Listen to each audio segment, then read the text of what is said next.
She was a beautiful young mother who cherished her daughters more than anything. My mom was very, very active with myself and my sister. She fought for us no matter what. So finding romance was the last thing on her mind, until it found her. She was a shoulder for him to cry on. They had a spark. My sister was like, hey, I have a new boyfriend and I want y'all to meet him. She felt like he might have been the one. But when she goes missing, could he be to blame? He was away during the time of the murder. I knew it was something really, really wrong. A trail of clues leads police to a disturbing crime scene. There's blood everywhere. It was horrific. I couldn't breathe. Life went upside down. And the unbelievable con that ended up in murder. It was like, wow, are you serious? He was supposed to be in prison. She fought to keep her life from ending. It gives me chills all these years later.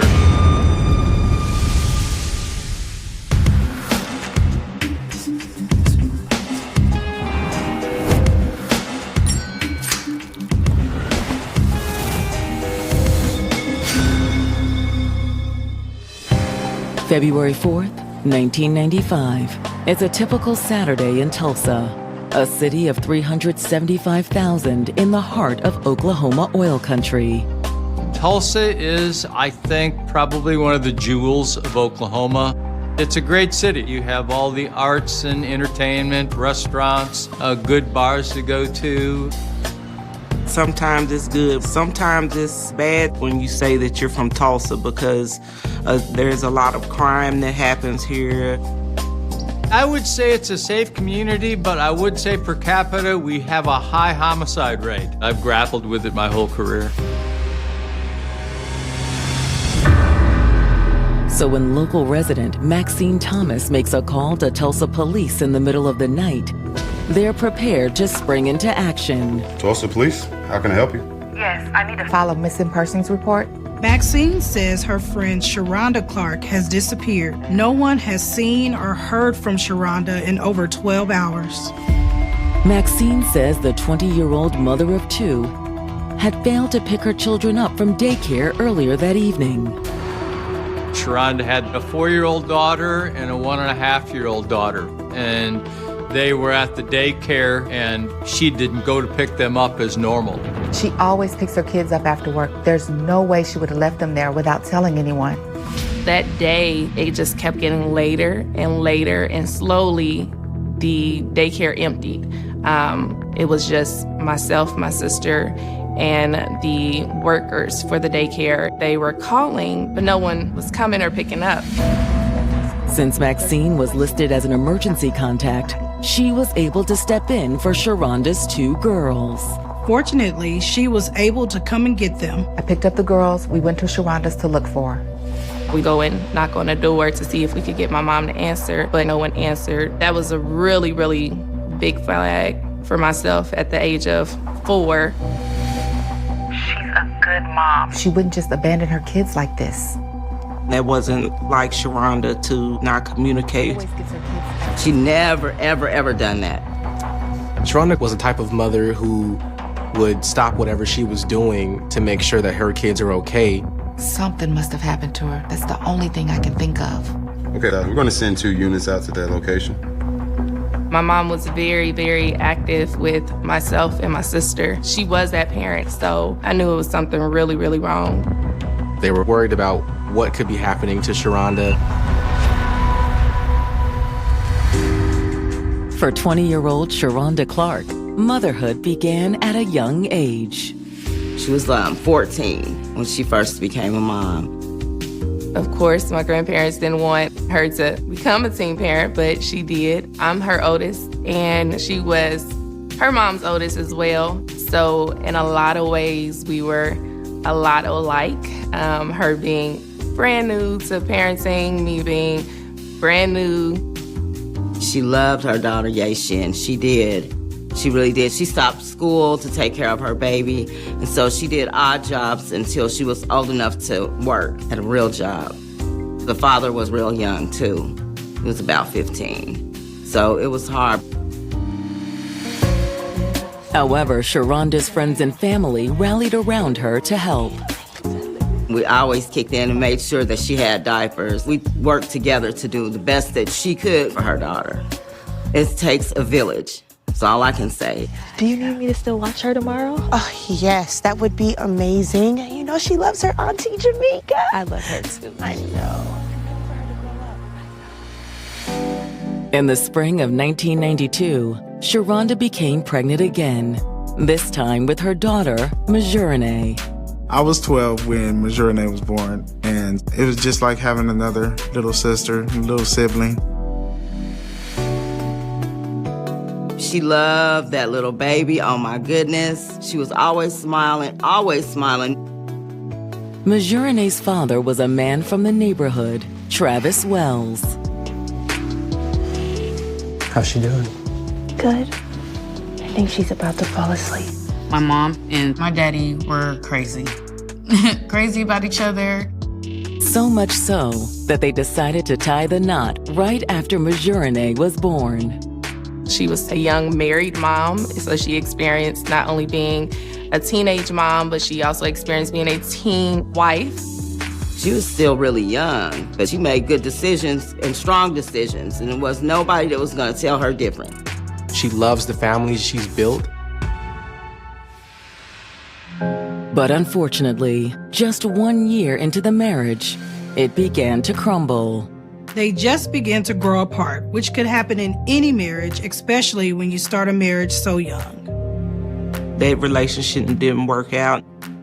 They ended up separating when Sharonda was 19 years old. But Sharonda didn't let such a jarring life change get her down. Sharonda continued to do whatever it took to provide for her 2 children. She worked multiple jobs. She became a manager of a retail chain. She, with 2 young children, found her own place. She paid her own bills. Sharonda was a fighter. She fought for us no matter what. Do anything for us that she could to try to protect us. As a single mom, Sharonda's busy life didn't leave much time for romance. But later that same year, she'd find a connection in a place she least expected it. Hey, you okay? Initially, Sharonda had met Jermaine at his brother's funeral, and being the caring kind of person that she was a shoulder for him to cry on. I just can't believe he's gone. It's like it hasn't sunk in yet. 23-year-old Jermaine Cannon welcomed Sharonda's compassionate spirit with open arms. That's how they started communicating. Just to have somebody to talk to laugh with, because she was so funny. And you know, just to give him a head change. I bet he's living large up there, though. Yeah, you're probably right. Sharonda was a light to everyone who met her, including Jermaine. Before long, their friendship turned into a romance, a relationship that Sharonda was hopeful would finally be the one. My sister called up to my parents and was like, hey, I have a new boyfriend and I want y'all to meet him. She was taking things slowly, but her heart was open. However, it's been more than 12 hours since anyone has seen or heard from Sharonda, and fears are mounting that something terrible may have happened to her. Sharonda Clarke is missing. She hadn't picked up her kids from daycare. That wasn't like Sharonda to not communicate. All right, thank you. A missing persons report is filed. Tulsa police begin their investigation by heading to Sharonda's apartment. The police basically broke in the door. Police! When police got inside, they found overturned furniture, spilled food, and bloody walls, indicating a struggle that took place. There's blood in the kitchen, there's blood in the living room, there's shoe marks of blood all over. But nothing could prepare police for what they find when they look into the hallway. They witness a horrendous scene. There was so much blood. She didn't deserve this. After separating from her husband, Travis Wells, 20-year-old mother of two, Sharonda Clark, had come out on the other side even stronger. Sharonda was headed in the right direction. She was willing to do whatever it takes to provide for her two children. She made sure that we were always together. Working, tending to us, maintaining friendships, nothing seemed to stop her. And when she met 23-year-old Jermaine Cannon at the most unlikely of places, it seemed as if she might get another chance at love. She wound up finding someone who respected and appreciated and loved her. But in February of 1995, as Valentine's Day approaches, police have discovered a bloody scene inside Sharonda's apartment. As police were investigating the scene, they noticed a trail of blood leading into the hallway. And when they followed it, they witnessed an even more grisly scene. They saw the victim laying on the floor, on her back. Sharonda Clark was dead. The responding officers immediately call for backup.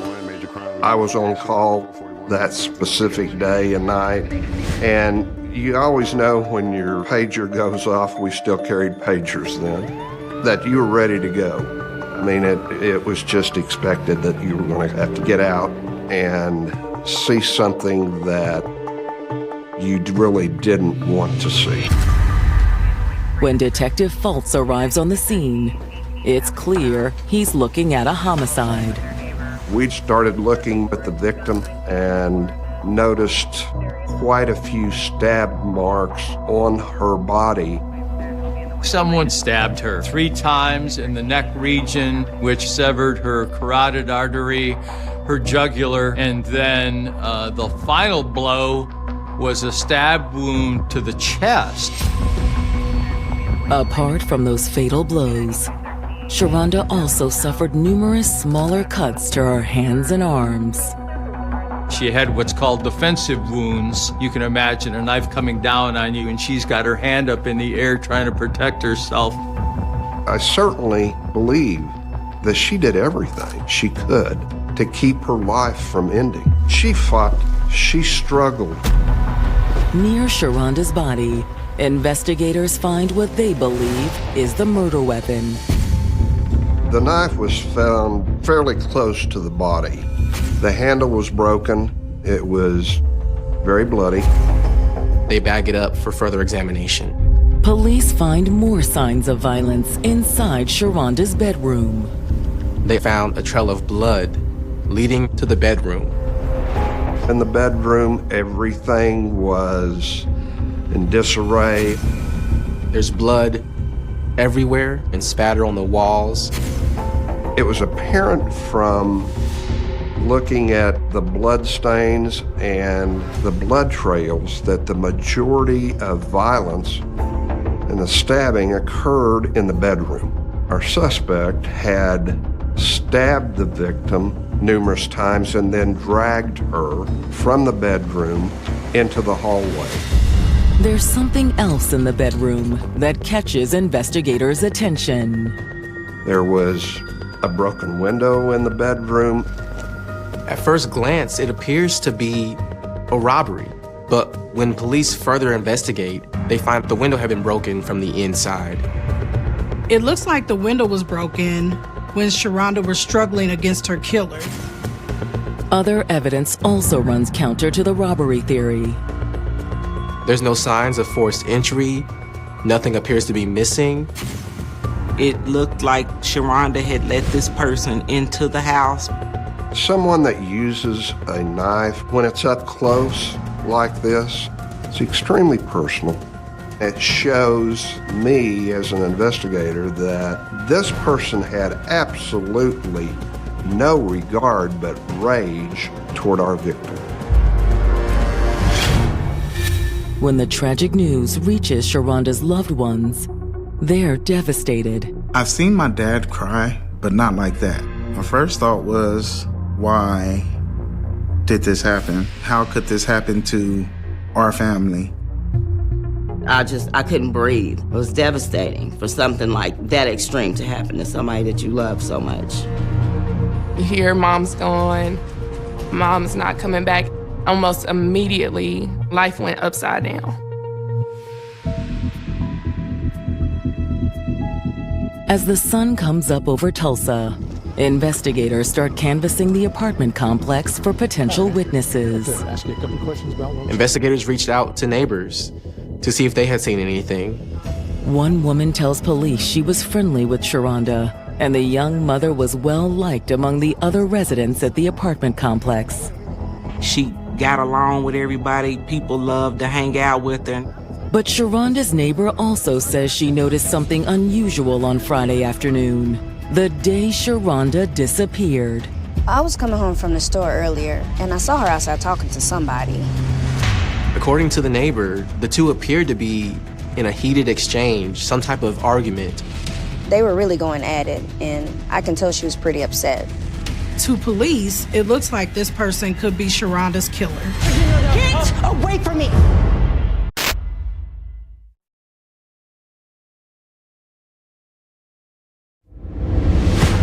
Thanks to one of Sharonda Clark's neighbors, Tulsa detectives have learned that the mother of two was spotted arguing with an unidentified man on the afternoon before her death. Did you hear what they were arguing about? No, they were too far away, but it looked pretty heated. She didn't know the cause of the argument. But she was worried about Sharonda, and so later on that night, she gave her a call. She called about 5:30 p.m. The phone rang, and then somebody finally answered, but it wasn't Sharonda. Hello? It's a man. The neighbor believes it was the same man who was arguing with Sharonda that day. Hi, may I please speak to Sharonda? Yeah, Sharonda's not here right now. He was telling her that Sharonda was not there, but she could hear Sharonda in the background, and then he ended up hanging up on her. And that was probably the last time anybody heard Sharonda alive. Detectives are hoping her neighbor can help them identify Sharonda's mysterious male companion. Investigators asked the neighbor if she could recognize him, if she knew what he looked like, what he was wearing. But they're out of luck. I saw them from pretty far away, so I really couldn't get a very good look at him. All that she could recall was that he was a black man in his 20s. Thank you for your time, man. Tracking down this new suspect is now investigators' #1 priority. Sharonda recently separated from her ex-husband, Travis Wells. Could he be the person she was arguing with that day? In cases like this, police usually start their investigation with those closest to the victim or anyone they've recently had a disagreement with. However, it's soon clear Sharonda and her ex didn't have any bad blood. They were still on amicable terms, that they had exchanged and arranged visitation for their child. They both got along with one another and were co-parenting and being able to communicate with each other. After their separation, Travis hadn't even stayed in Tulsa.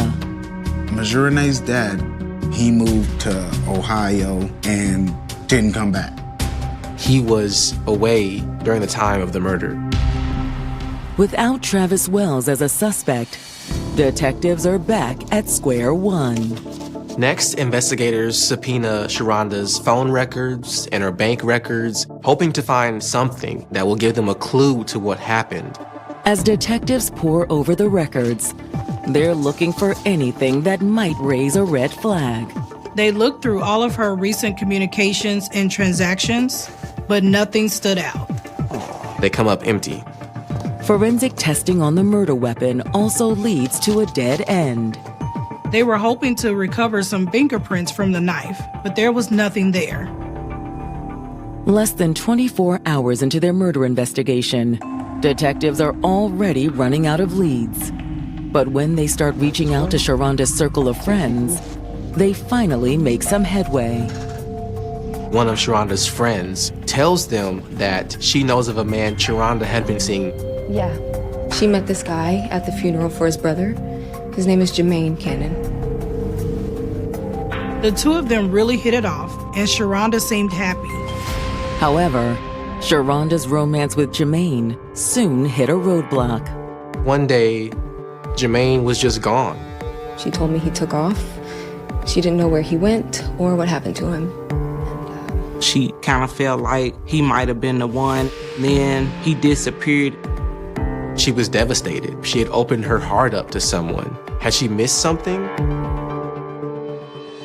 However, in January of 1995, Jermaine reappeared. Out of nowhere, Jermaine landed back on her doorstep. Sharonda was shocked. Did you miss me? Jermaine?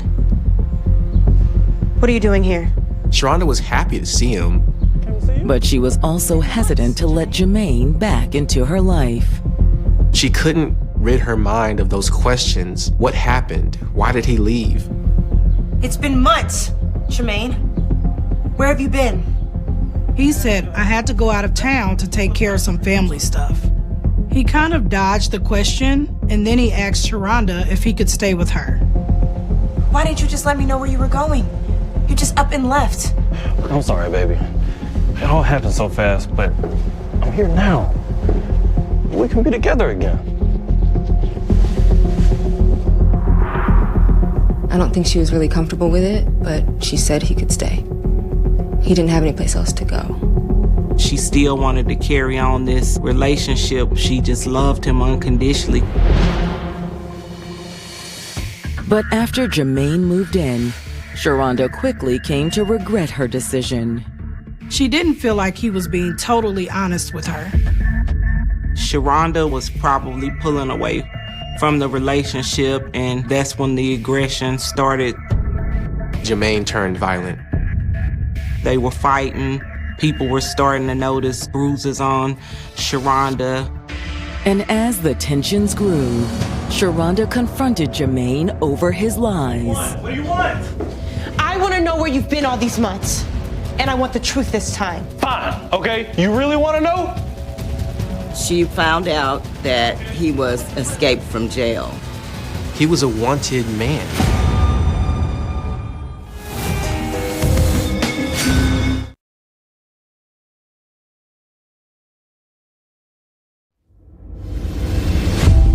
Police in Tulsa, Oklahoma have been trying to identify the man Sharonda Clark was seen arguing with on the day before her body was found. A neighbor reported seeing Sharonda having an intense argument outside of her apartment with a young black male. Now, thanks to one of Sharonda's close friends, police think they know who that man was. 23-year-old Jermaine Cannon. According to the friend, Jermaine and Sharonda had a tumultuous relationship.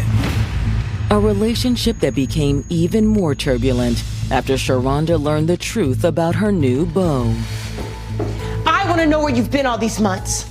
And I want the truth this time. Fine. You really want to know? Jermaine had been in prison. What do you mean prison? I mean, I got locked up, but then I got away. On the day that he showed up at her door, he'd escaped. The news just shocked Sharonda. When she told me that, I knew he was bad news. I told her she needed to get away from him. Sharonda wholeheartedly agreed. If she knew what had occurred as far as him being an escapee, I really don't have any doubt that she wouldn't have let him in her apartment. She knew she couldn't have that around her children. Now, do you have any recollection of Jermaine? Here and there, like glimpses of him coming in, not really knowing who he was, you know, being a kid asking, who is this, who's staying over, that kind of thing. So it wasn't like, oh, he had been here for a long time. In the days before she was killed, friends believe Sharonda had been making plans to remove Jermaine from her apartment and her life for good. She was preparing to kick him out. One day, Sharonda called her friend, asking if she could watch her children because she was worried about them being in the house.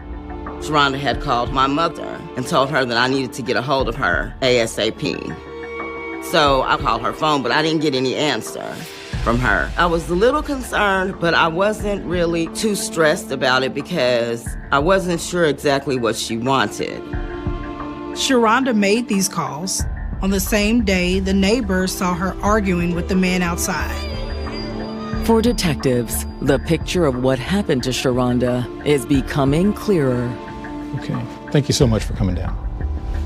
So now detectives are starting to put this puzzle together. They think what the neighbors saw was Sharonda kicking Jermaine out of her apartment. When detectives run a background check on Jermaine, they're able to confirm much of what Sharonda's friends have told them. We determined that Mr. Cannon has had a history of being violent toward women. Police came across an incident report involving a woman who claimed that Jermaine had burglarized and assaulted her. He snuck in through a basement window, and she woke up with his hand over her mouth. A more recent arrest suggests that Jermaine's pattern of violence has been escalating. The second woman, a former girlfriend, he ended up getting into an argument with her and tried to kill her by using an iron, a toaster, and a hammer, and left her for dead. She was very fortunate not to have been killed. He got prosecuted for an assault and battery with intent to kill and got 15 years. But Jermaine wasn't behind bars for long. They quickly learned that he had indeed escaped prison. It was a medium security type facility where they had some freedom. They weren't locked down all the time.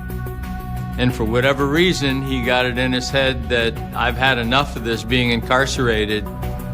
He stole a bus and made his way to Tulsa. Now, detectives are more determined than ever to track down Jermaine. But that proves easier said than done. No one has seen him since the day before Sharonda's disappearance. However, their luck changes when police receive intel from an unexpected source. The lead detective gets a call. A woman claims to have information about Sharonda's case. Yes. Is this the detective who's looking for Jermaine Cannon? Yes, ma'am. The caller is Jermaine's mother. She knew her son was in trouble. She put the pieces together.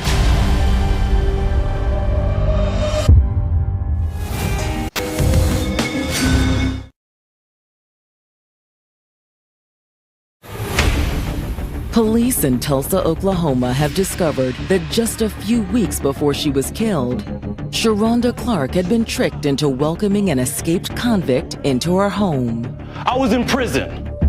Jermaine Cannon stole a truck, ended up in Tulsa, and she was just trying to help him out. Now investigators are searching for the suspected killer, and they've just received a promising lead on his whereabouts. Yes, ma'am. They received a phone call from Jermaine's mother. She tipped them off that he had gone to Flint, Michigan. So you're saying he's in Flint right now? Yes, sir. And how do you know this? He told me himself.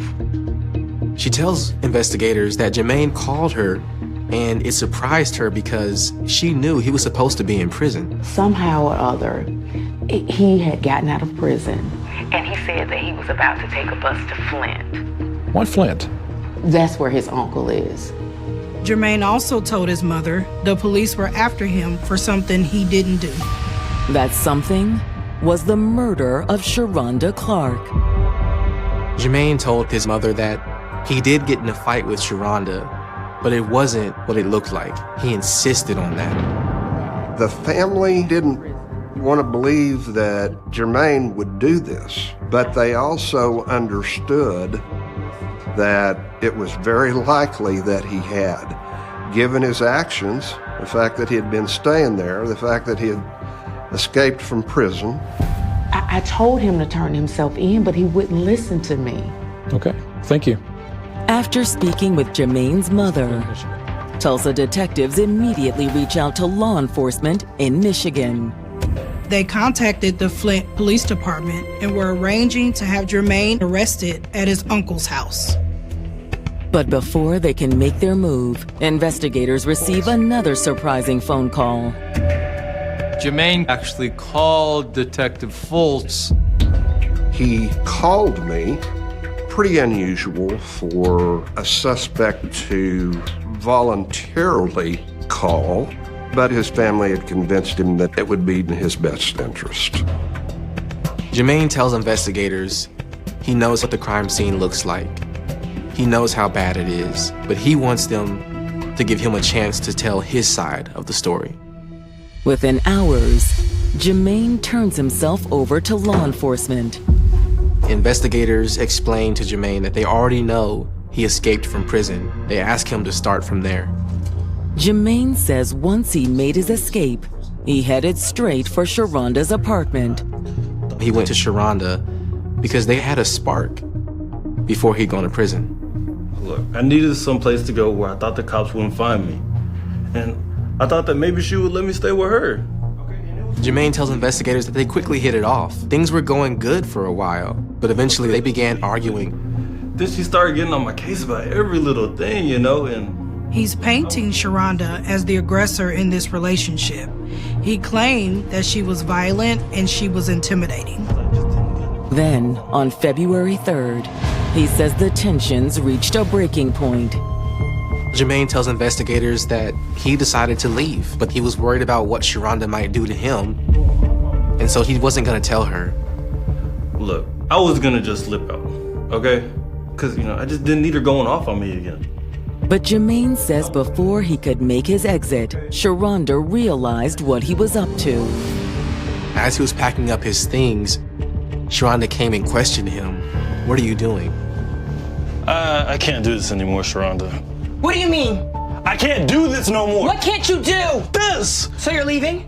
Yes. He said I was leaving her and she didn't want me to leave. And she was really mad and she started physically attacking me. He says after a while, he had no choice but to fight back.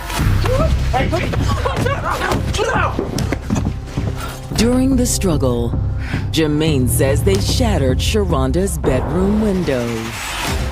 Jermaine says Sharonda went ballistic, lunging at him with a knife, cutting him. The struggle ensued to get control of it. In the struggle, the knife hit the floor. They both looked at the knife and he dove for it.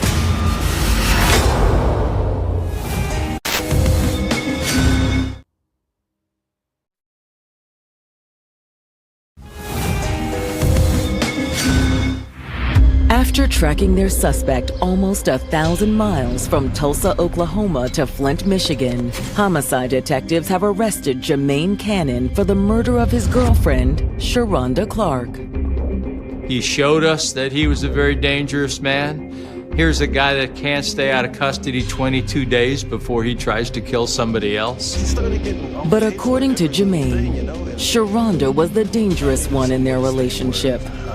Jermaine's side of the story was that Sharonda was the aggressor and that he was afraid of Sharonda. Jermaine tells police that on February 3rd, he and Sharonda got into an argument when he revealed that he was leaving her. Jermaine says she spiraled out of control. He said we got in an argument and she pulled a knife on him. Chill. He was able to gain control of the knife to protect himself. He admitted that he killed her, but he said he did it in self-defense.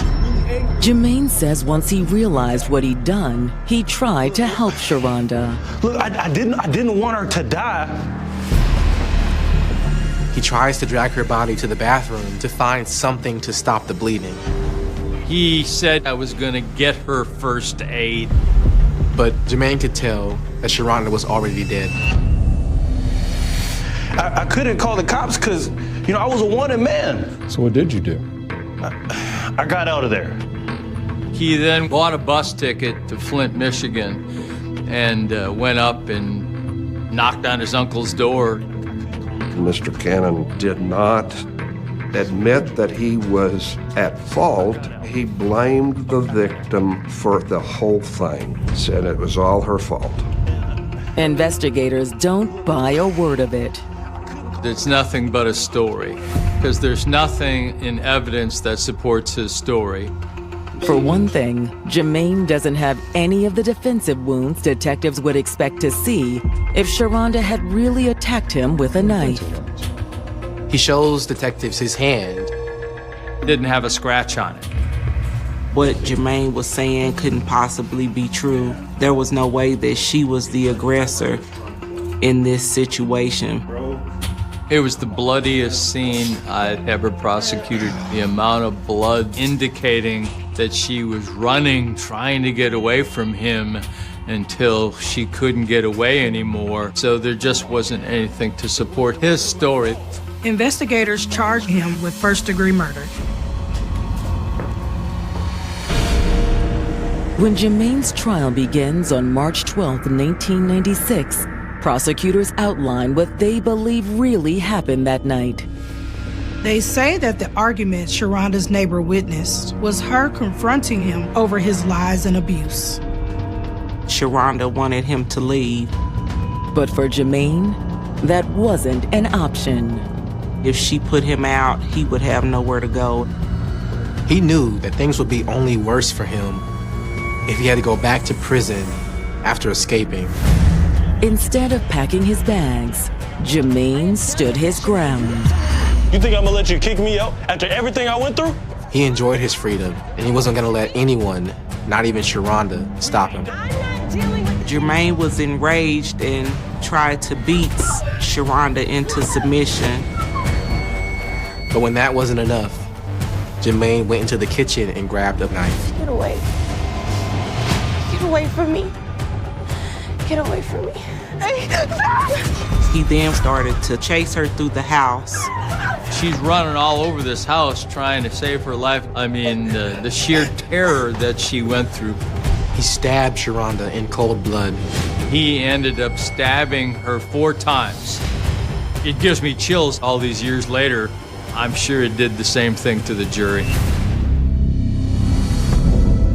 Jermaine's own demeanor in the courtroom does little to help his case. During the trial, he was sitting there with a smile on his face. And it was like, wow, are you serious? When I saw him, I was kind of shocked. He had this cocky attitude about him, like, yeah, I'm gonna win. There was no remorse. He didn't care. It takes the jury just 2 short hours to reach a decision. The jury found Jermaine Cannon guilty of first-degree murder. It was tears, like, yes, finally, we were happy and relieved. The jury sentenced him to death by lethal injection, and ultimately, that sentence was carried out July 20th, 2023.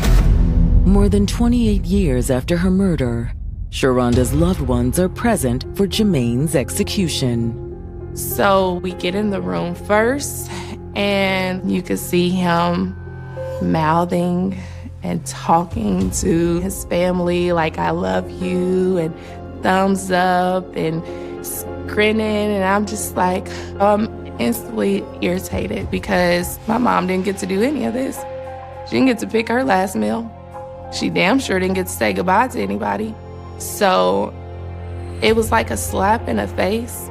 It kind of felt like we were doing a make-a-wish for a death row individual. Jermaine Cannon had an opportunity to say some last words before they started the execution. His final words are, I confess with my mouth and believe with my heart that God raised Jesus from the dead. Therefore, I am saved. I know it hurt my niece, my oldest niece, Yashin, more because he got to live basically a whole nother 30 years, a whole life. Afterwards, I felt confused. I mean, I was happy that I was there. I was happy that I seen it through. I was happy that I got to support my mom when she couldn't. It was just disappointing in the mannerism of how the system was set up to carry it out. It's a very sobering experience. You never really want to witness somebody's death. However, in my opinion, the earth is a better place without Jermaine Cannon on it. Nearly 3 decades later, Sharonda's daughters are still struggling to cope with their mother's death. I'm still dealing with it. I'm angry, lost, kind of. The only thing that really helps me navigate through it is my family. I'll never forget where I came from, the things that she did for me, the sacrifices that she made. She may not be here in flesh, but she's definitely here in spirit.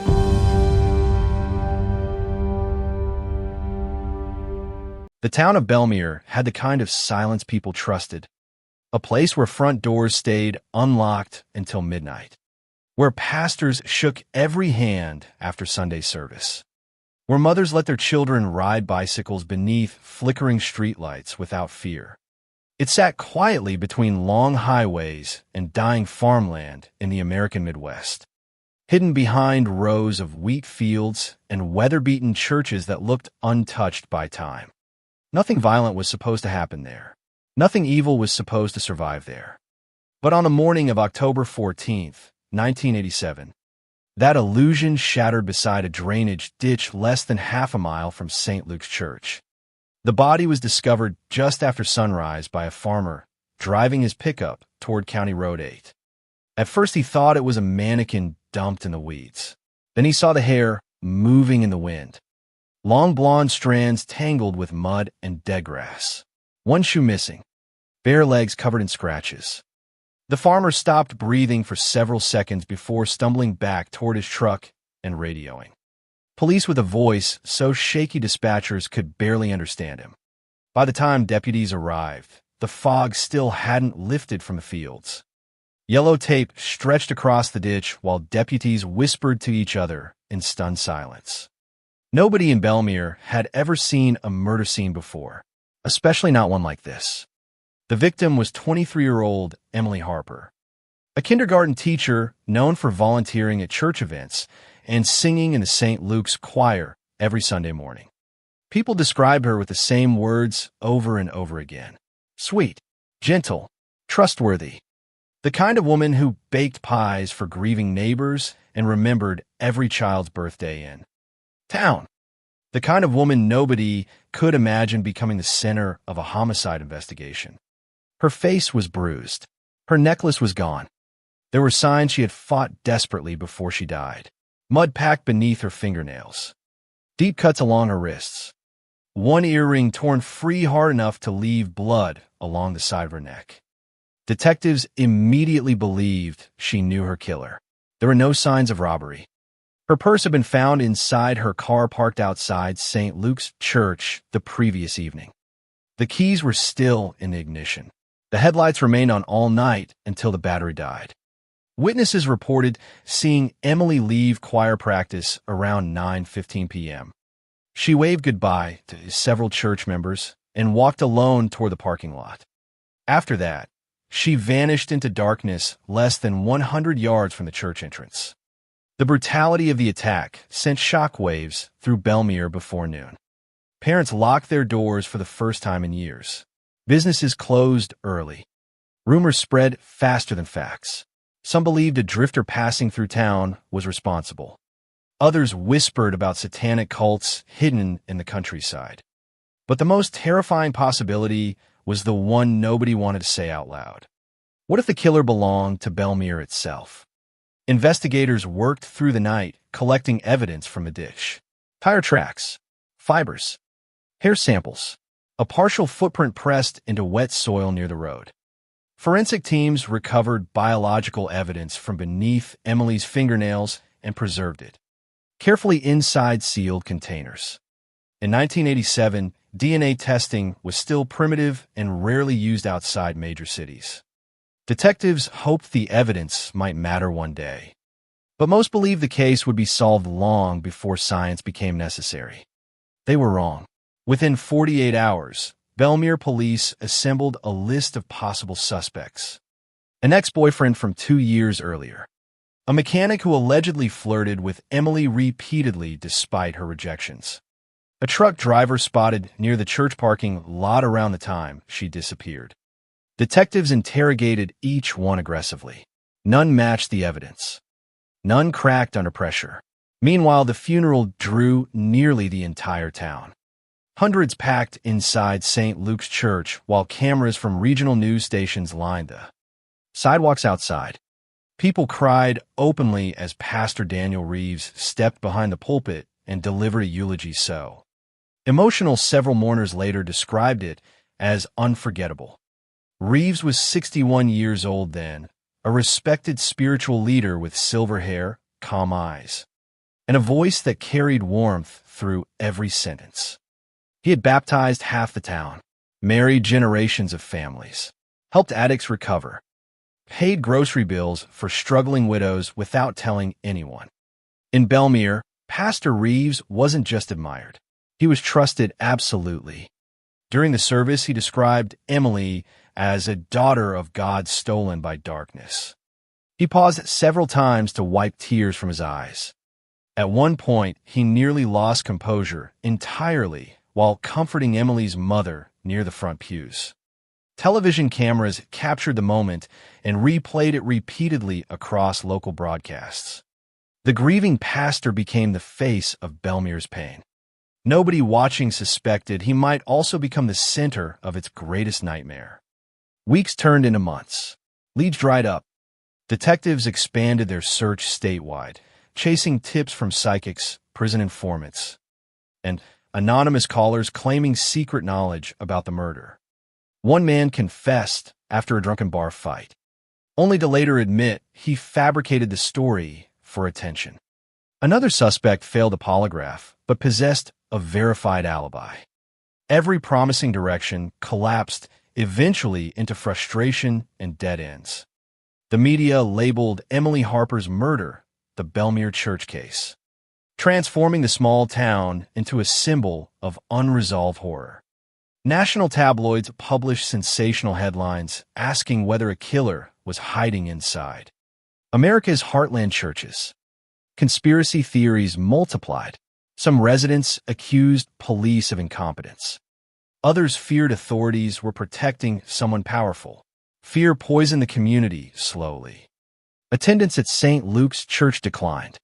Parents stopped allowing children to attend evening activities alone. Businesses installed locks and security cameras. Yet through all of it, Pastor Reeves remained the town's emotional anchor. He organized candlelight vigils, led prayer circles, comforted grieving residents one by one. Detectives interviewed him twice during the early investigation because he had been among the last people to see Emily alive. But nothing about his statements raised concern. He described finishing paperwork inside his office while choir members left the building. He claimed he locked the church around 9:30 p.m. and drove home alone. His timeline appeared consistent. Multiple witnesses remembered seeing his car leave the parking lot shortly afterward. Besides, investigators had no reason to suspect him. Pastor Reeves had no criminal record, no known history of violence, no obvious motive. He was practically untouchable in the eyes of the town. The case slowly froze into silence. Years passed. Detectives retired. Evidence boxes gathered dust inside county storage rooms. Emily's parents aged beneath the weight of unanswered grief. Her mother reportedly kept Emily's bedroom untouched for nearly 15 years.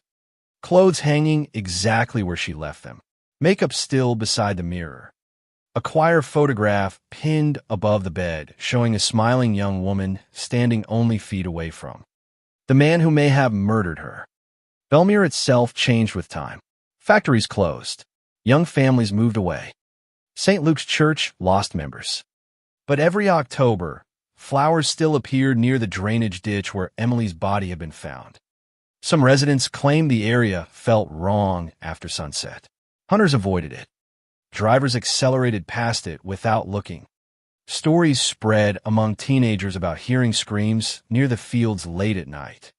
Most dismissed those stories as local folklore born from tragedy. Yet the fear never fully disappeared. Neither did the killer. In 1996, nearly 9 years after the murder, Investigators reopened the case briefly after advances in forensic science made DNA analysis more reliable. Detectives submitted preserved biological samples collected beneath Emily's fingernails to a state laboratory, hoping technology might finally reveal the truth. Weeks later, the results arrived. Male DNA had indeed been recovered.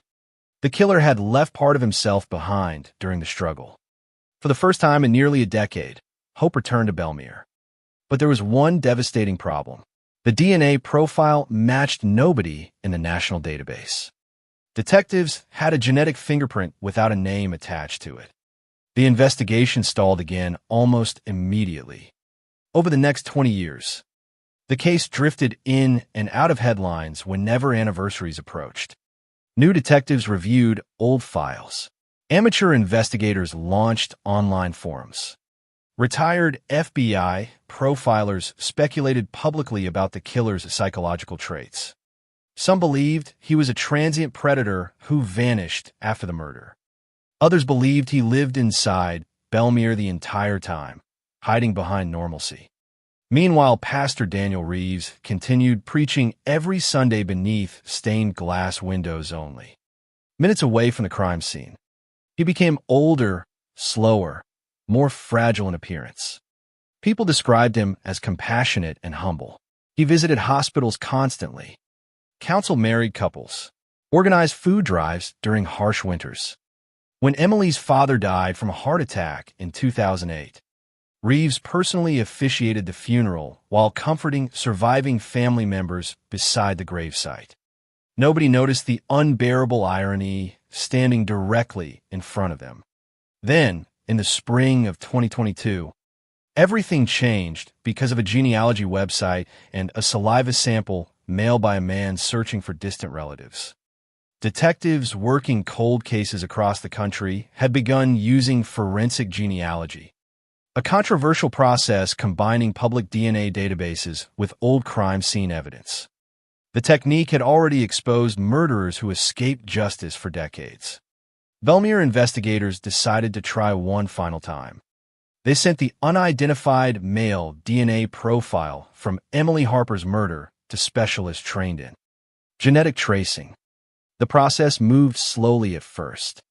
Tiny fragments of shared DNA connected investigators to distant cousins scattered across multiple states. Family trees expanded outward across generations. Birth records, marriage licenses, obituaries, census documents. Detectives followed bloodlines carefully like hunters tracking footprints through snow. Eventually, the list narrowed toward a single family rooted deep inside Bellemere itself. A family connected to St. Luke's Church for over 50 years. One investigator later admitted the moment felt unreal, impossible. The name emerging from the genetic trail belonged to someone the town considered sacred. Someone who had stood beside Emily's coffin while cameras rolled. Someone who comforted grieving parents and preached about evil for decades while allegedly hiding something monstrous beneath the surface. Pastor Daniel Reeves. Even veteran detectives struggled to process it. Several refused initially to believe the evidence could be accurate. Reeves was 86 years old by then, frail and partially retired. But forensic analysts remained confident. The DNA pointed directly toward his bloodline with overwhelming probability. Investigators needed confirmation before making an arrest. Quiet surveillance began almost immediately. Detectives followed Reeves discreetly while prosecutors prepared warrants behind closed doors. Nobody in Bellemere knew the truth closing in around them. Nobody suspected the town's beloved pastor was about to become the center of one of the most horrifying revelations in modern true crime history. For nearly 35 years, the man at the center of Bellemere's darkest nightmare had walked freely through grocery stores, church hallways, funerals, weddings, hospital rooms, and community gatherings with the calm confidence of someone who believed he would never be questioned.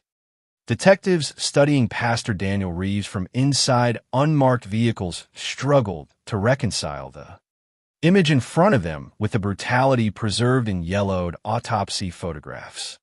They watched an 86-year-old man move slowly across his porch with a cane, wave politely to neighbors, and spend afternoons reading scripture beside a living room window.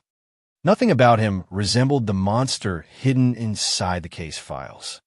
Yet the DNA evidence refused to bend beneath emotion. Science was dragging the investigation somewhere Bellemere never imagined possible. Investigators knew one mistake could destroy everything. If Reeves learned he was under suspicion before authorities secured a direct DNA sample, the entire operation could collapse. Prosecutors demanded absolute certainty before approving an arrest warrant against a man revered by thousands. Quietly, detectives assembled a secret task force inside the county sheriff's office.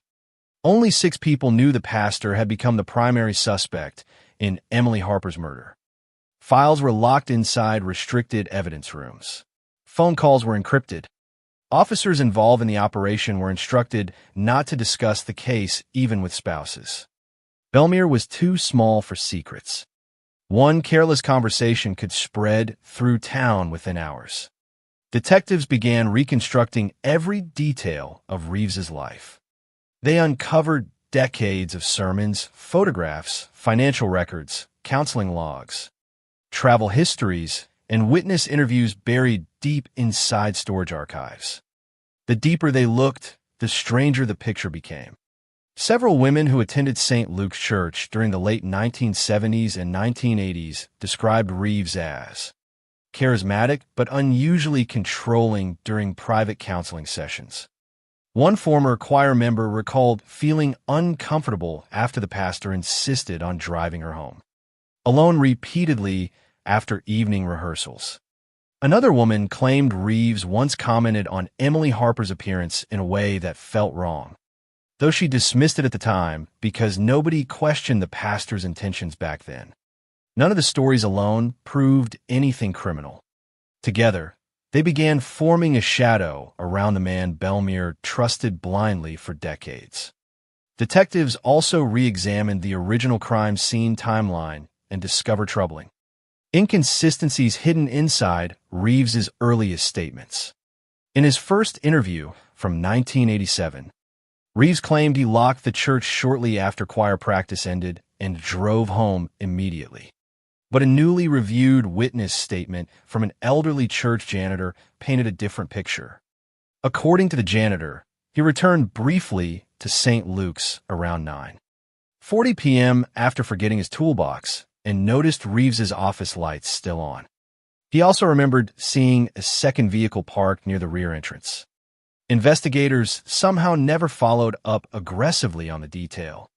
At the time, the town's trust in Reeves acted like invisible armor protecting him from suspicion. Nobody wanted to believe a pastor could commit murder, especially not this pastor. Detectives interviewed surviving choir members again for the first time in years. Many were now elderly themselves. Memories had faded, details blurred with time. Yet one statement stopped investigators cold. A former choir singer named Patricia Morrow recalled seeing Emily speaking privately with Reeves near the church parking lot minutes before she disappeared.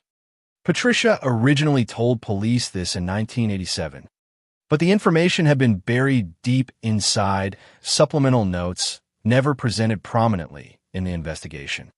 According to her memory, Emily appeared nervous during the conversation. Reeves stood unusually close to her. Patricia assumed they were discussing church matters and thought nothing more about it. Now the forgotten interaction carried terrifying weight. Why had Emily stayed behind after choir practice? Why did nobody else see her leave the property?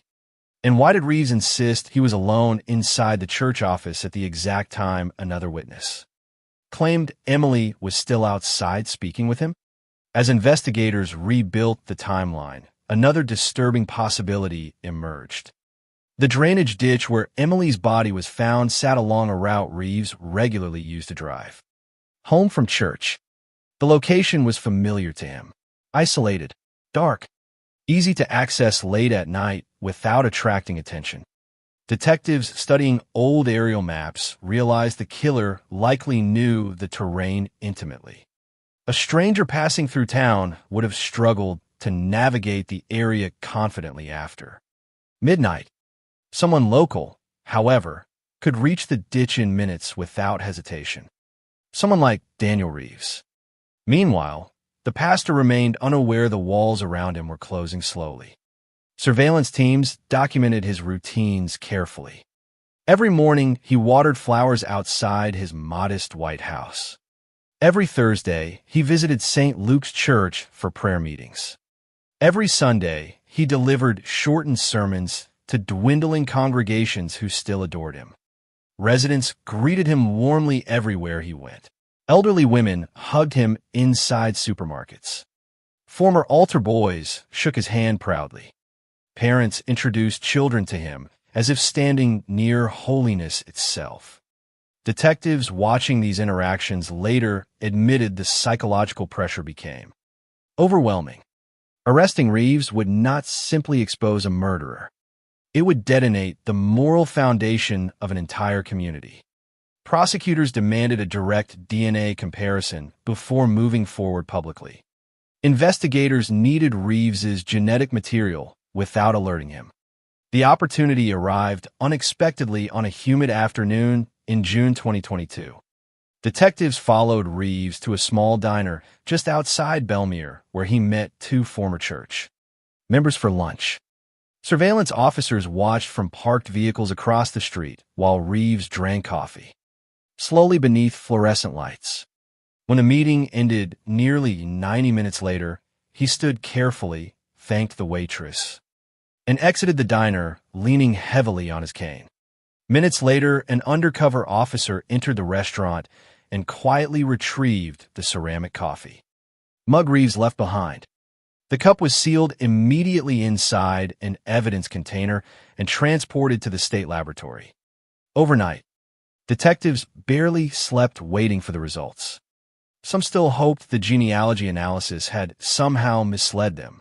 Others feared the opposite. 3 days later, the confirmation arrived. DNA recovered from the coffee mug matched the biological evidence collected beneath Emily Harper's fingernails in 1987. The probability of another contributor was practically non-existent. Silence filled the sheriff's conference room after the results were read aloud. No celebration, no relief, just disbelief. One detective reportedly whispered, "Dear God," before sitting down heavily beside the evidence table. The truth felt radioactive. Belmere's beloved pastor had just become the prime suspect in one of the region's most infamous unsolved murders. Authorities moved quickly after that. Prosecutors prepared sealed arrest warrants while state investigators coordinated media containment plans. They understood the announcement would trigger chaos once the public learned who Reeves really was.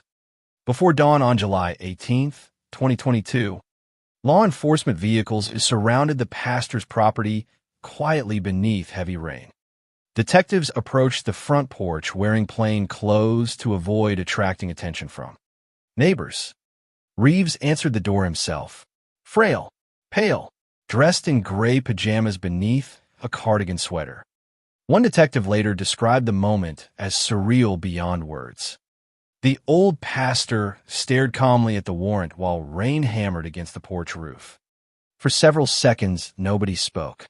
Then Reeves reportedly sighed deeply and asked a single question. After all this time, detectives informed him he was under arrest for the murder of Emily Harper. Reeves did not resist. He nodded slowly, stepped backward into the house, and requested permission to change clothes before leaving. Officers followed him carefully through narrow hallways lined with framed church photographs and handwritten thank you letters from grieving families he had counseled over decades. One detective noticed a faded choir portrait hanging near the staircase. Emily Harper stood, smiling in the second row, directly beside Reeves himself. By sunrise, the news exploded across Belmere like a bomb. Residents awoke to flashing police lights outside the pastor's home and news helicopters circling. Overhead. Within hours, every major television network in the country carried the same headline. Beloved pastor arrested in 1987 cold case murder. Shock turned instantly into denial. Church members gathered outside St. Luke's, crying openly, insisting authorities had arrested the wrong man. Some accused police of fabricating evidence. Others demanded Reeves's immediate release. Elderly residents who knew him for decades described the allegations as impossible. One woman screamed at reporters that Pastor Reeves had baptized her grandchildren and prayed beside her husband's deathbed. "That man is not a killer," she shouted repeatedly while cameras rolled. But behind the scenes, investigators were uncovering darker details hidden inside the church's history. Detectives searching Reeves's property discovered boxes containing old photographs, handwritten journals, and private counseling notes dating back to the 1970s. Several entries referenced Emily Harper directly. Some were harmless mentions connected to choir activities. Others carried a disturbing emotional intensity. In one passage written only months before Emily's murder, Reeves described feeling tempted by sinful attachment toward an unnamed young woman whose purity illuminated every room. Investigators believe the description referred to Emily. Another journal entry written shortly after the murder mentioned, "A burden too terrible for any soul to carry." Defense attorneys later argued the writings reflected spiritual struggles common among clergy members.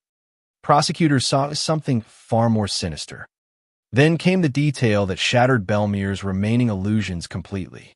During a forensic examination of old church storage rooms, investigators discovered evidence suggesting Reeves had secretly monitored several female choir members during the 1980s.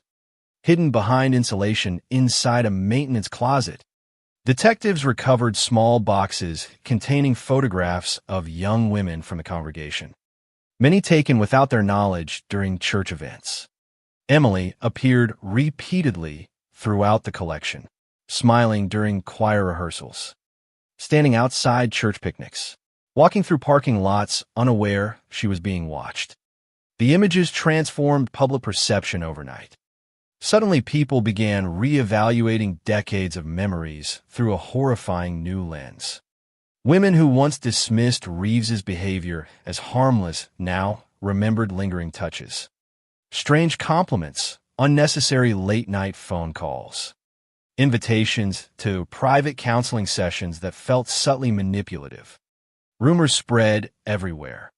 Former church members contacted investigators claiming Reeves possessed a darker side hidden carefully beneath his public persona. Yet despite the mounting evidence, one terrifying question remained unanswered. What exactly happened on the night Emily Harper died? Reeves refused to speak after his arrest. During interrogation sessions, he sat motionless beneath fluorescent lights, staring silently at investigators while his attorneys answered questions on his behalf. Detectives confronted him with DNA evidence, witness statements, timeline inconsistencies, and recovered journals. Reeves listened quietly without visible emotion. He never confessed, never denied the murder directly either. The silence itself became unbearable. Prosecutors believed they finally understood the motive. Emily may have rejected unwanted attention from Reeves or threatened to expose inappropriate behavior. Something escalated near the church parking lot after choir practice ended. A confrontation turned violent. Emily fought desperately. The pastor panicked. Then he abandoned her body beside the drainage ditch and returned home pretending nothing happened. But without a confession, key details remained buried forever inside Reeves's mind. Bellemere descended into emotional civil war. Some residents demanded justice for Emily after 35 years of lies. Others defended Reeves fiercely despite the evidence. St. Luke's Church lost nearly half its congregation within weeks.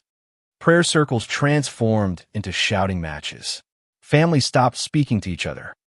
Elderly church members suffered panic attacks during services. The town no longer knew what was real anymore. Because if Pastor Daniel Reeves could hide something this monstrous for decades while standing at the center of their lives every Sunday morning, then what else had Bellemere failed to see lurking behind familiar smiles all along? The interrogation room smelled like stale coffee, dust, and rainwater tracked in from police boots. But Daniel Reeves sat inside it with the same eerie composure he once carried behind the pulpit at St. Luke's Church. Detectives watched him carefully through mirrored glass during hours of questioning that produced almost nothing except silence. He no longer looked like the untouchable spiritual figure from television broadcasts decades earlier. Without the church robes, without the warm smile, without worshipers surrounding him, Reeves appeared smaller now. Frail shoulders, thin hands marked by age spots, eyes hollowed by exhaustion. Yet there was still something deeply unsettling about the calmness he maintained while investigators described the final moments of Emily Harper's life in brutal detail. Most suspects reacted emotionally when confronted with crime scene photographs. Reeves barely blinked. Detectives placed enlarged forensic images across the metal table one by one. Emily's bruised wrists, the torn earring recovered from mud near the ditch, fingernail scrapings containing the DNA that ultimately exposed him after 35 years. Reeves stared quietly at each photograph before folding his hands together again. No tears, no outrage, no confusion, just silence thick enough to suffocate the room. Prosecutors believed that silence revealed guilt more loudly than any confession ever could. Outside the sheriff's office, Bellemere continued collapsing under the weight of revelation. News vans lined the streets around St. Luke's Church from sunrise until midnight while reporters interviewed devastated residents who struggled to process the impossible contradiction consuming their town. The same pastor who delivered sermons about morality, forgiveness, and salvation now stood accused of murdering a young woman who trusted him completely.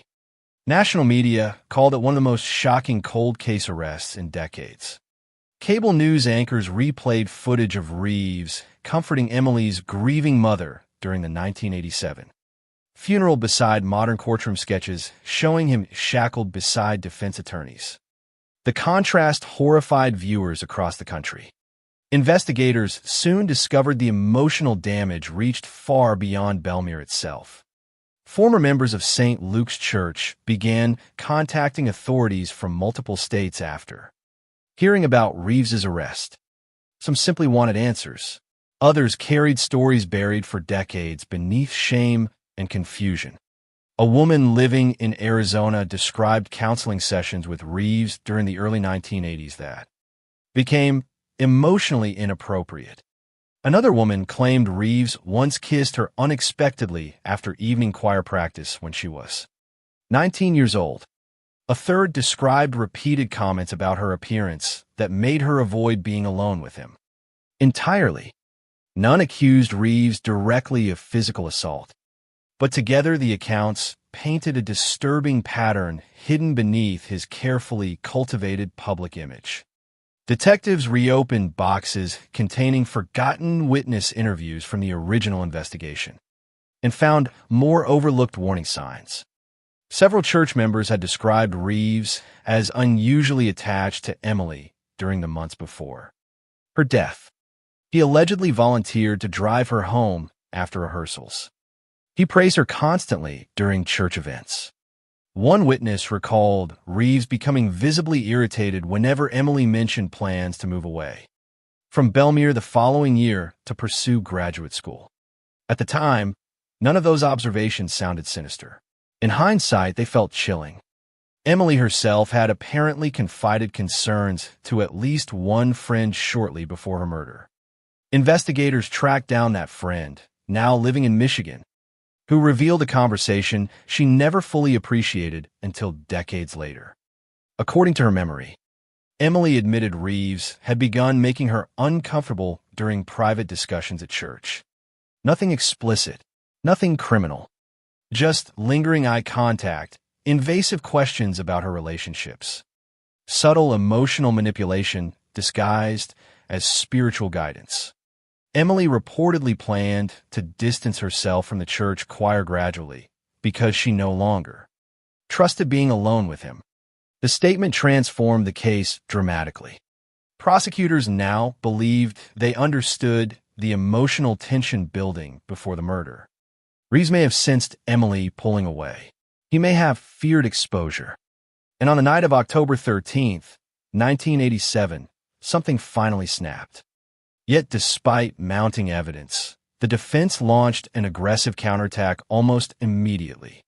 Reeves's attorneys portrayed him as a fragile elderly man targeted unfairly by modern forensic obsession and media hysteria. They argued the DNA evidence merely proved physical contact occurred at some point, not murder itself. Reeves had known Emily closely through church activities for years, shared objects, handshakes, hugs, choir materials. According to the defense, contamination or innocent transfer could explain the genetic evidence beneath her fingernails. Prosecutors called the argument desperate nonsense. Forensic experts testified the biological material strongly indicated violent struggle, not casual interaction. Meanwhile, investigators uncovered another devastating detail hidden inside archived evidence. Photographs from the original crime scene. During a re-examination of Emily's clothing using modern imaging technology, analysts identified faint fiber traces consistent with upholstery material from a 1985 Buick Electra, the exact vehicle Reeves drove in 1987. Detectives located maintenance records proving Reeves owned the car at the time of the murder, though the vehicle itself had long since been destroyed decades earlier. The discovery intensified public outrage. Belmere residents who once defended Reeves began withdrawing support quietly. Attendance at St. Luke's collapsed further. Parish donations vanished. Several elderly church members reportedly suffered nervous breakdowns after realizing the man, guiding their spiritual lives, may have hidden homicidal impulses the entire time. One former choir singer told reporters she stopped sleeping entirely after the arrest because she kept remembering rides home alone with Reeves during winter rehearsals years earlier. "I trusted him more than my own father," she whispered through tears during a televised interview. "That's the part destroying people here. We trusted him completely." The psychological devastation spread through Belmere like poison. Families argued constantly over whether Reeves deserved sympathy because of his age or condemnation, because of his alleged crimes. Some residents removed St. Luke's bumper stickers from vehicles overnight. Others refused to believe the evidence, no matter how overwhelming it became. Small-town diners transformed into battlegrounds filled with whispered accusations and bitter debates. Elderly couples stopped attending church entirely after spending decades inside its walls every Sunday. The collapse of trust felt total. Detectives privately admitted they had never witnessed a community unravel emotionally with such intensity. Then prosecutors made another shocking announcement.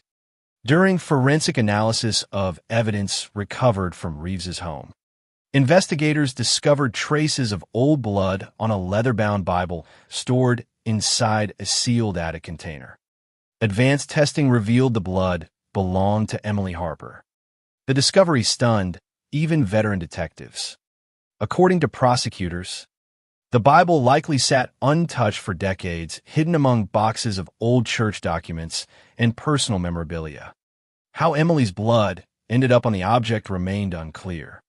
Defense attorneys argued contamination again.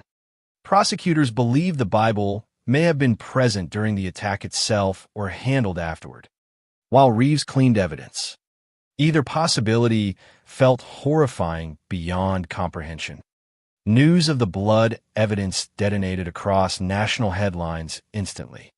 Belmere residents gathered outside St. Luke's Church holding candles while television crews filmed emotional confrontations between devastated former parishioners and reporters demanding reactions. One elderly man collapsed crying on the church steps after hearing the update broadcast live through a nearby radio. "He baptized my children," the man kept repeating while paramedics treated him beside camera flashes. "He buried my wife." Inside county jail, however, Daniel Reeves remained almost unnervingly detached from the chaos consuming the outside world. Guard described him as polite, quiet, and strangely serene. He spent most of his time reading scripture or staring silently through the small window inside his cell. Other inmates reportedly avoided him after learning his identity. Several correctional officers later admitted Reeves's calmness disturbed them deeply. Murder suspects usually expressed fear, anger, denial, or desperation. Reeves projected none of those emotions. It was as though he accepted the collapse of his double life long before the arrest ever happened. Detectives made one final attempt to break his silence by confronting him with Emily surviving family members. Her younger brother, Thomas Harper, agreed reluctantly to participate in a monitored meeting arranged through prosecutors. Thomas had been only 17 years old when Emily died. Now in his 50s, years of unresolved grief lined his face permanently. Investigators hoped emotional confrontation might finally trigger a confession. The meeting lasted less than 20 minutes. Reeves entered the visitation room slowly, wearing an orange jail uniform, while Thomas sat waiting across the table, trembling with barely controlled rage. Surveillance footage later, described by court officials, captured several agonizing moments of silence before Thomas finally spoke. "Why her?" he asked quietly. Reeves looked at him for several seconds without answering. Thomas repeated the question louder this time, tears forming in his eyes. "Why did you take my sister?" Reeves lowered his gaze toward the table and whispered something almost inaudible.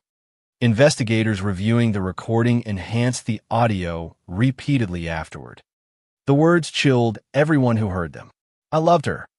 Thomas erupted instantly, screaming curses while officers rushed into the room to restrain him. Reeves never elaborated further, but the statement transformed public perception again. Prosecutors believed the pastor's obsession with Emily had fueled the entire tragedy. Defense attorneys argued the phrase merely reflected spiritual affection twisted unfairly by grief and media sensationalism. Belmere itself no longer knew what to believe emotionally, only that the nightmare surrounding Emily Harper's death had become even darker than anyone imagined. Then another terrifying possibility surfaced unexpectedly.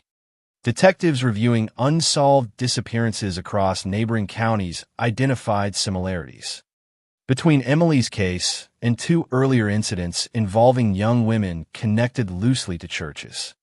Reeves previously visited during regional ministry work in the 1970s. Both women vanished under mysterious circumstances years before Emily's murder. Neither body was ever found. The timeline overlap frightened investigators enough to launch quiet inquiries into Reeves's movements during those periods. Had Emily Harper truly been his first victim, or merely the only one whose body was recovered with enough surviving evidence to expose him decades later? Rumors exploded immediately once news leaked to the media. Former parishioners began wondering whether St. Luke's Church had unknowingly sheltered something far more dangerous than a single murderer. Internet forums filled with speculation about additional victims hidden somewhere beneath decades of secrecy and silence. Detectives cautioned publicly that no evidence directly linked Reeves to the older disappearances. Privately, many feared the opposite. Because if a respected pastor could conceal one brutal homicide behind sermons and smiles for 35 years, how many other secrets might still remain buried beneath the surface of Belmere's haunted history? By the autumn of 2022, Belmere no longer resembled the quiet Midwestern town people once trusted blindly. The streets felt heavier now, poisoned by suspicion and grief that refused to settle. Every familiar face carried uncertainty behind the eyes. Every church bell sounded wrong. St. Luke's still stood at the center of town beneath its tall white steeple. But the building had transformed into something ghost-like. Half-empty pews, locked side entrances, security cameras mounted above doors that once remained open day and night. The stained glass windows that used to glow warmly across Main Street now felt like reminders of betrayal. Reporters continued circling Belmere daily, chasing rumors that grew darker each week. Because the deeper investigators dug into Daniel Reeves's past, the more disturbing the story became. Prosecutors quietly assembled evidence for trial, while forensic teams searched through decades of archived material connected to the church. Detectives spent weeks inside dusty storage units, abandoned filing rooms, and forgotten maintenance closets hidden beneath St. Luke's. What they found painted a portrait of obsession far more terrifying than anyone expected.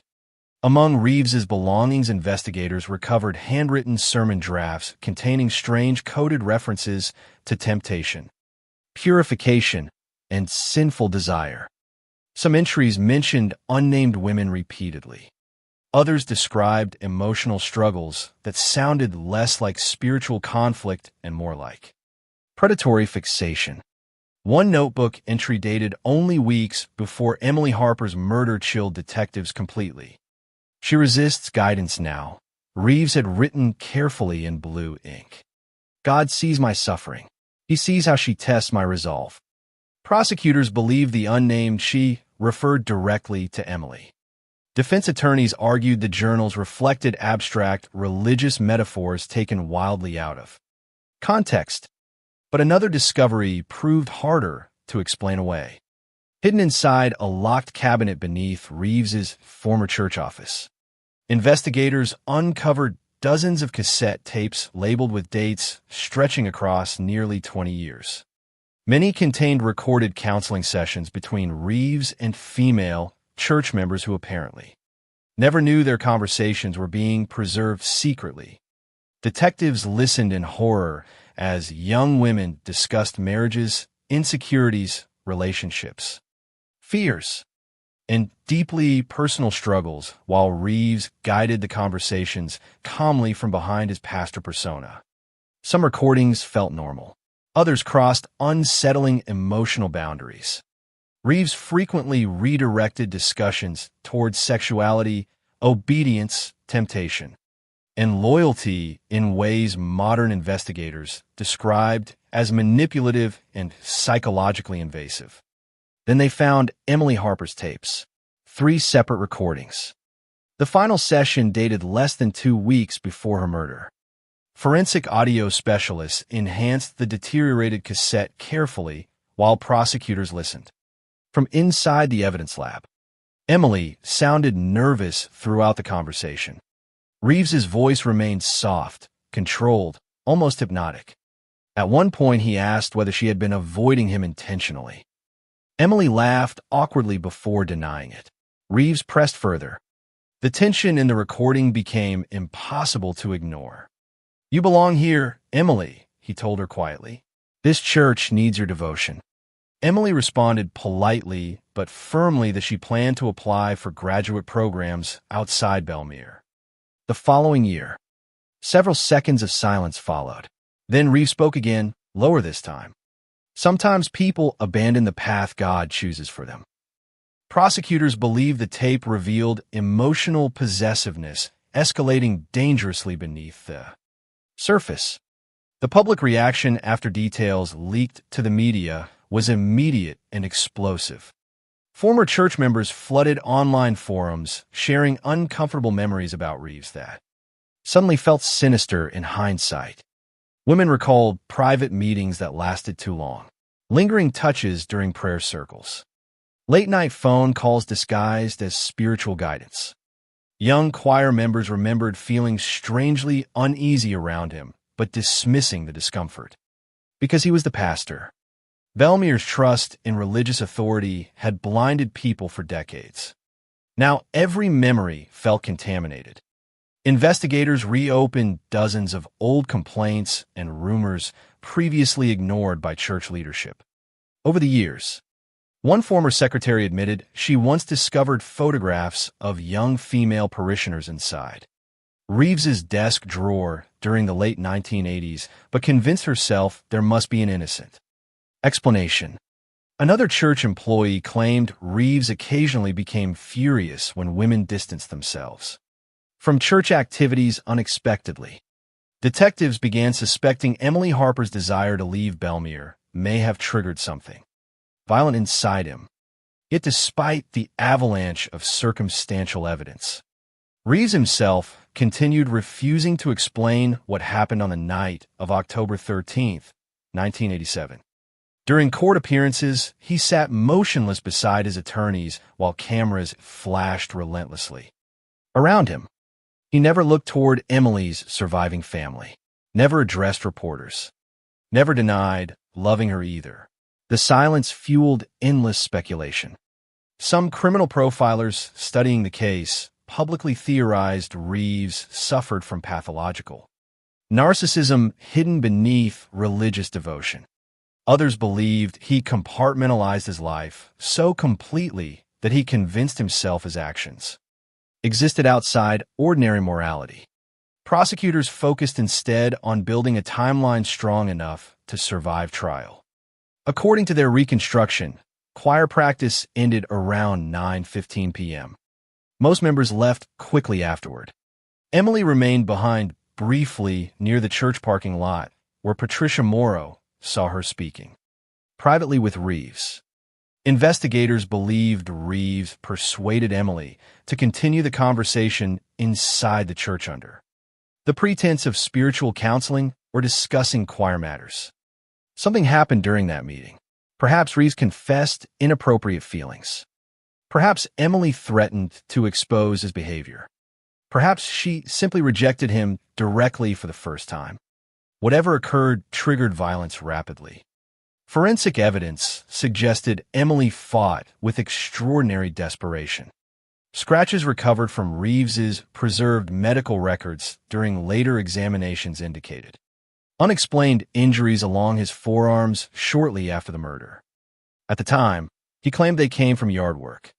Prosecutors believed Emily caused them while trying to survive. Investigators theorized Reeves transported her body to the drainage ditch using his Buick shortly before midnight, then returned home and resumed normal life before sunrise. The horrifying simplicity of the sequence haunted detectives deeply. One violent outburst, hidden successfully behind decades of sermons and public admiration. But then the investigation took another shocking turn. During analysis of old financial records connected to St. Luke's Church, forensic accountants uncovered evidence Reeves secretly paid thousands of dollars over the years to a retired sheriff's deputy named Harold Pike, one of the original officers involved in Emily Harper's murder investigation back in 1987.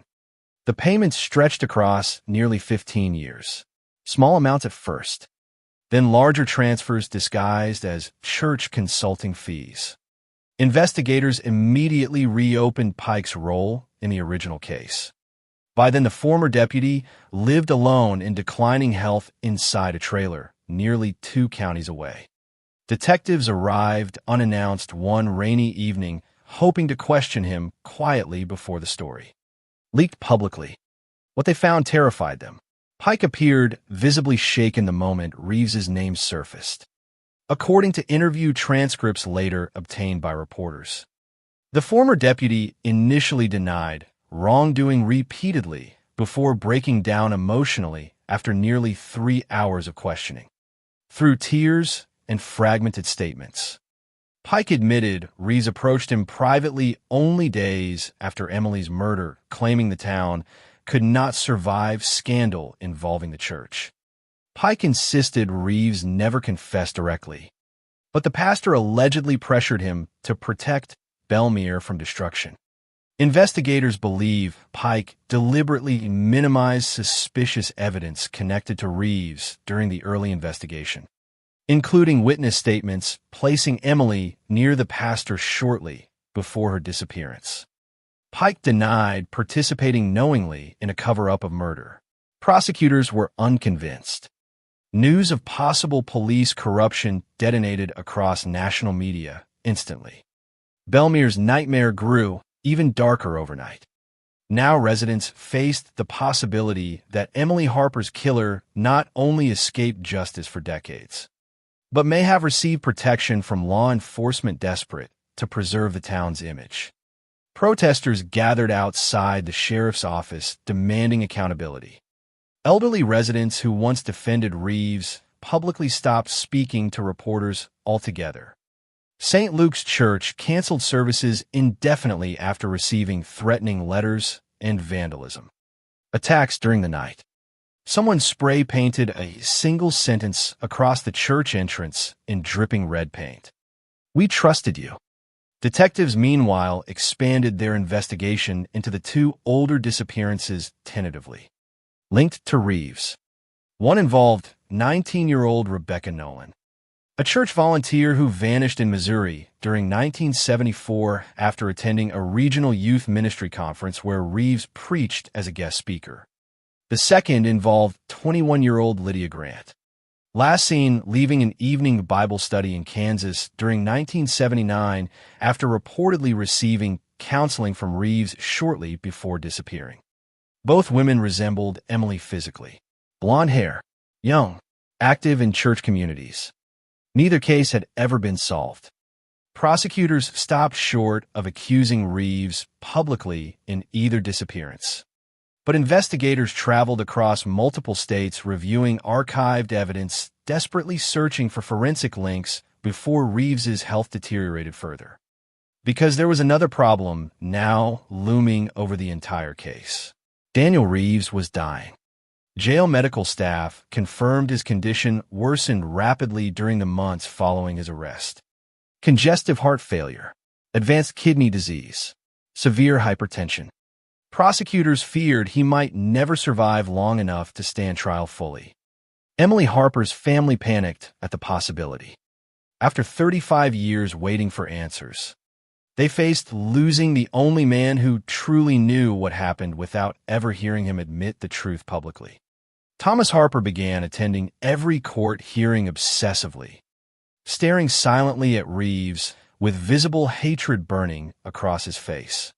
Several reporters described the tension between them as unbearable. During one hearing, Thomas reportedly whispered, "You don't get to die a pastor," while deputies escorted Reeves past him in chains. Still, Reeves remained silent. Until one freezing December night when the sheriff's office received an unexpected phone call from county jail shortly after midnight. Reeves wanted to speak privately with investigators. Alone, no attorneys present. Detectives rushed through snow-covered roads toward the jail, believing the confession they chased for months might finally be coming. They found Reeves sitting weakly inside the medical wing, wrapped in blankets beneath fluorescent lights that hummed softly overhead. His breathing sounded shallow now, fragile. The old pastor stared at the detectives for a long moment before speaking quietly. "There are things buried that should never be found," he whispered. Investigators exchanged uneasy glances immediately. Reeves continued staring toward the floor. Some sins spread when exposed. Detectives demanded clarification. Reeves looked up slowly, eyes hollow and exhausted. Then he said something that froze the entire room. "Emily wasn't the first one afraid of me." The room fell completely silent after Daniel Reeves whispered those words. Even the humming fluorescent lights above the jail infirmary suddenly seemed louder. Detectives stared at the old pastor across the metal table, trying to determine whether they had just heard the beginning of a confession or the calculated manipulation of a man who spent his entire life controlling emotions from behind a pulpit. Reeves sat motionless beneath the thin blanket wrapped around his shoulders.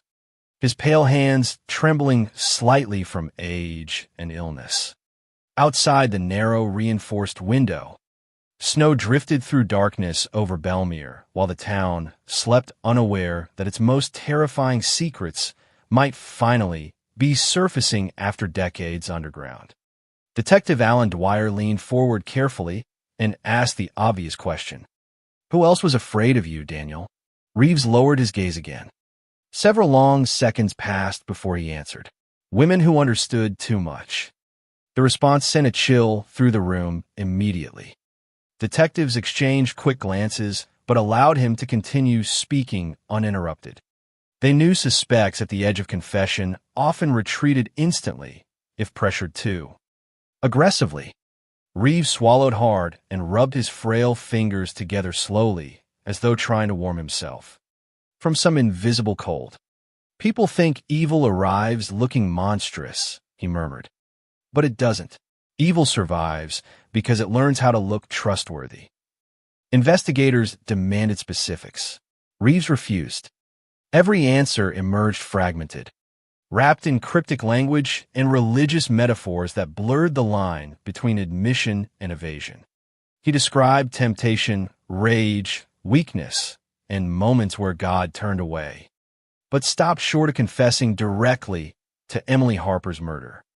Then he mentioned a location, an abandoned property nearly 15 miles outside Belmere, near the remains of an old farming settlement swallowed gradually by forest over the years.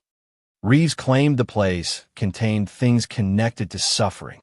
Detectives pressed harder immediately. Was there evidence there? Bodies? Personal belongings? Reeves closed his eyes and whispered, "You should have looked there long ago." Within hours, state police assembled a search team despite the brutal winter weather.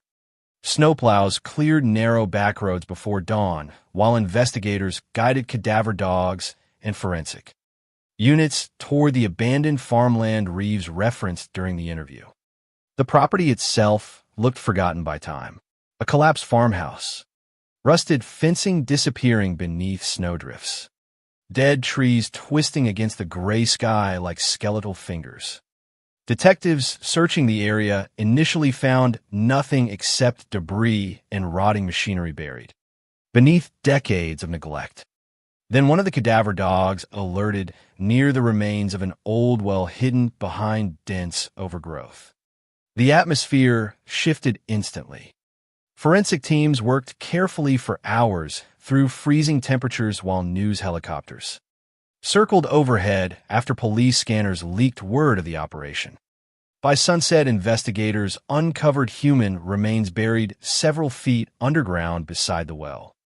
The body appeared female, young, severely decomposed.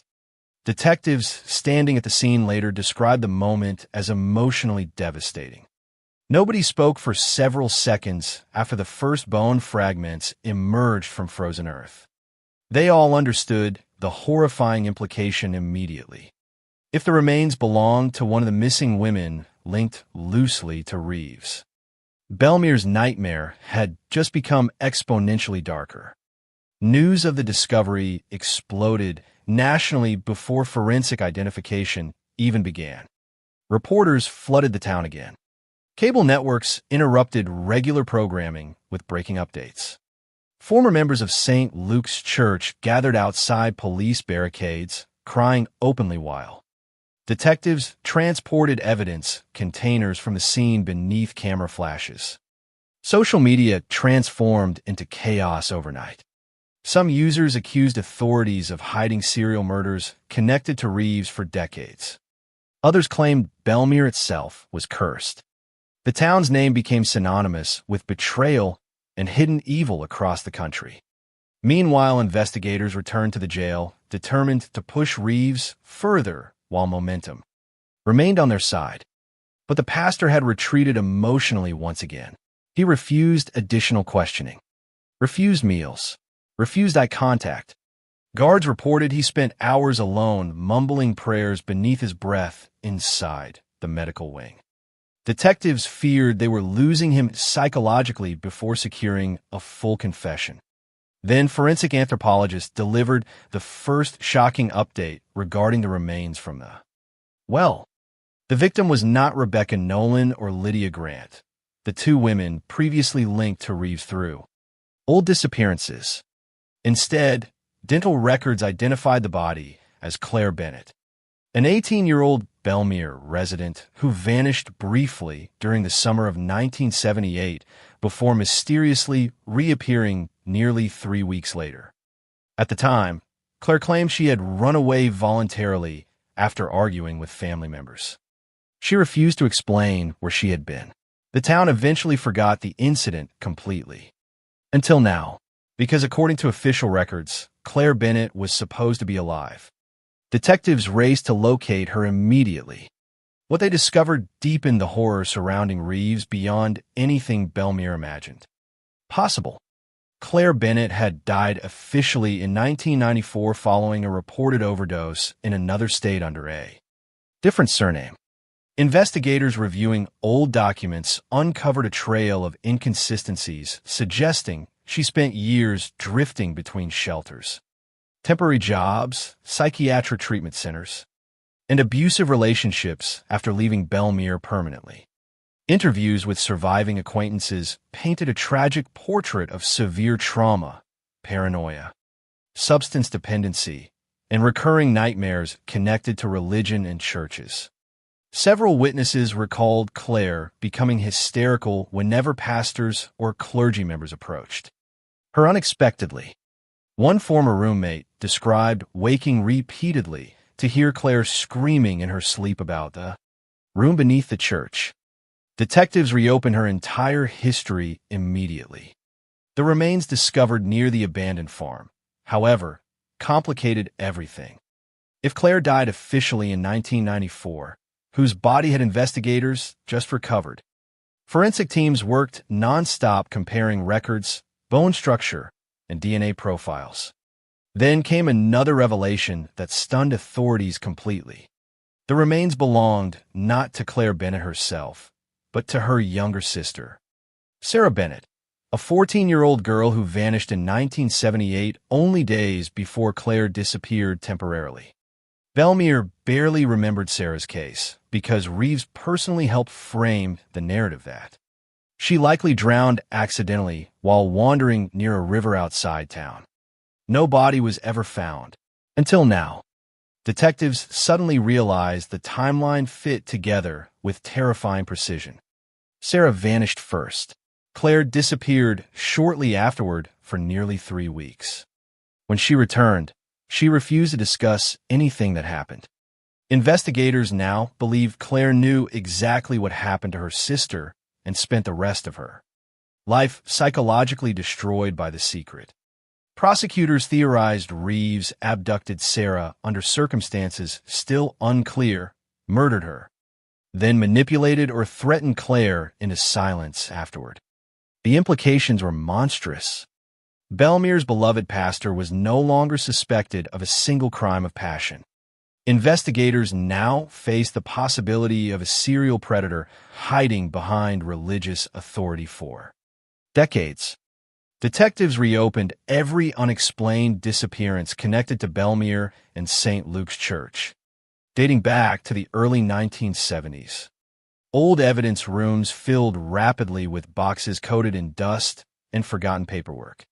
Families who spent years believing lost loved ones simply ran away suddenly found themselves confronting unbearable new possibilities. Reporters interviewed aging residents who recalled strange rumors surrounding Reeves stretching back decades. Young women warned privately never to meet him alone after evening services. Parents uncomfortable with his attention toward teenage choir members. Stories dismissed repeatedly because no one wanted to challenge the pastor publicly. The psychological collapse inside Belmere intensified beyond repair. Several church members who defended Reeves initially suffered complete emotional breakdowns after news of Sarah Bennett's remains became public.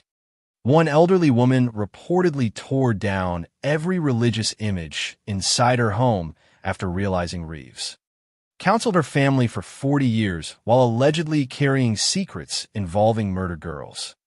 Another former parishioner attempted suicide after admitting she ignored uncomfortable behavior from Reeves during the 1980s because she feared questioning him would make her appear sinful. Guilt spread through the community like infection.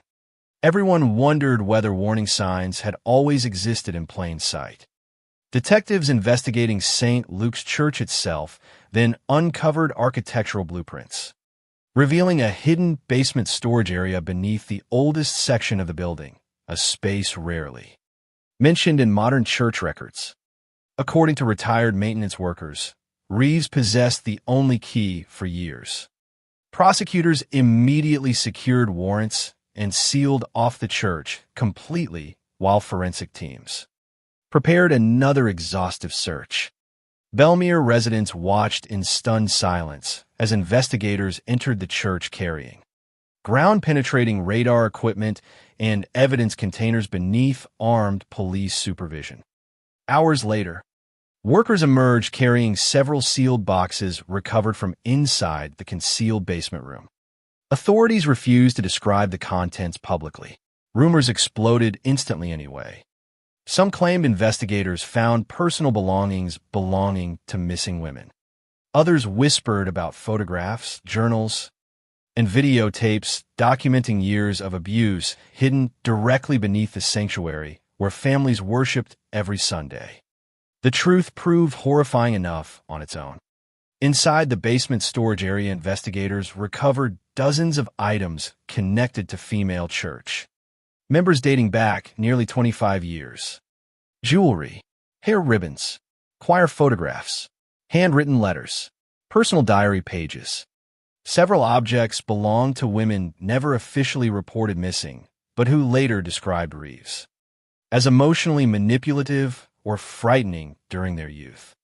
Emily Harper's missing necklace was discovered among the collection, wrapped carefully inside cloth, beside a church hymnal.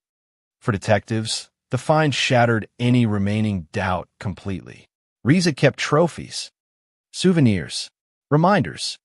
The profile emerging now resembled organized serial offenders investigators studied for decades. But the greatest shock arrived just before Christmas when forensic analysts completed examination of biological evidence recovered from the hidden church basement. Multiple unidentified DNA profiles belonging to young women were discovered throughout the room. Some matched living former parishioners. Others matched nobody. Investigators could not yet determine whether the evidence reflected abuse, assault, consensual encounters, or contamination accumulated across decades. But one conclusion became unavoidable. St. Luke's Church had concealed far more darkness beneath its walls than anyone ever imagined.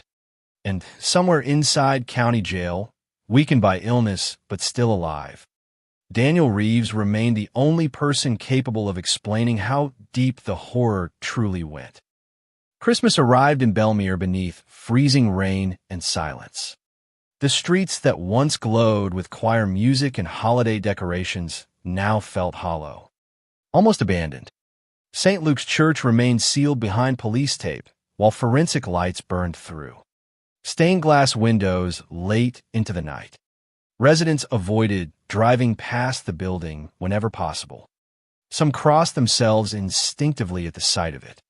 Others looked away completely, unable to reconcile the church they trusted with a nightmare unfolding inside its walls. Every day brought another headline, another leak, another revelation connected to Daniel Reeves and the hidden basement beneath St. Luke's.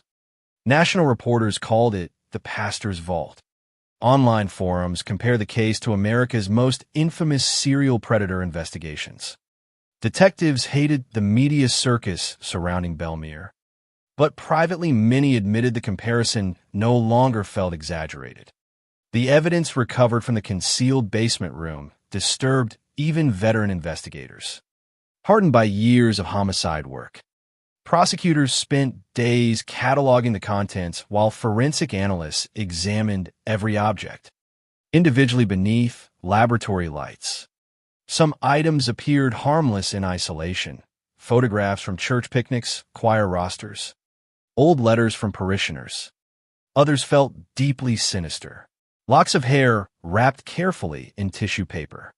Young women's jewelry stored inside labeled envelopes. Dozens of candid photographs taken without subjects' knowledge from hidden angles around church property. Several images showed women entering counseling rooms alone while Reeves apparently watched from a distance. Emily Harper appeared repeatedly throughout the collection, smiling during choir rehearsals, carrying in books through church hallways, standing beside friends completely unaware someone was documenting her movements obsessively.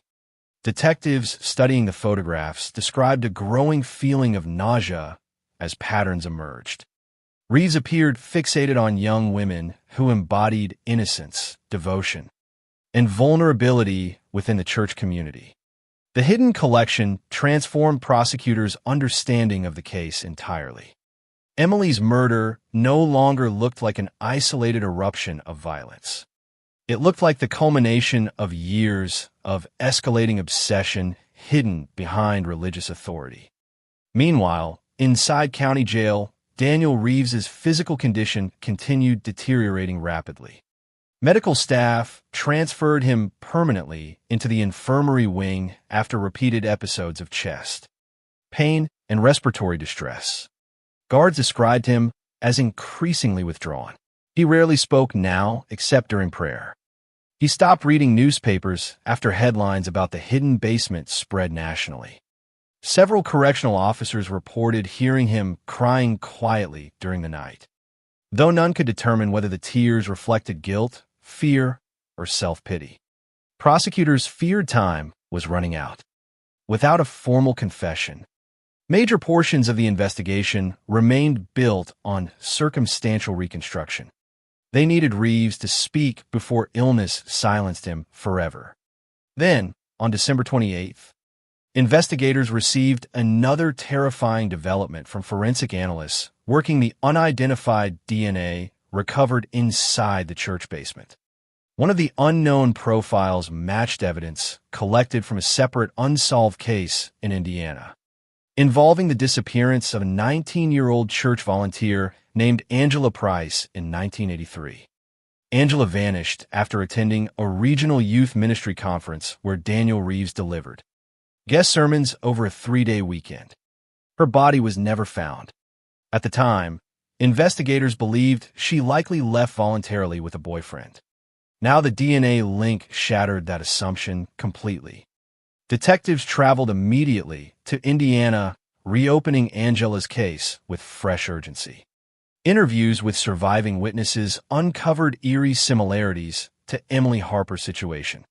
Angela reportedly admired Reeves deeply before her disappearance. Friends describe her becoming emotionally dependent on his spiritual guidance during the conference. One witness recalled seeing Angela arguing privately with Reeves near the church parking lot hours, before she vanished forever. Another remembered Reeves appearing unusually agitated during his final sermon that weekend. Investigators suddenly faced a horrifying possibility.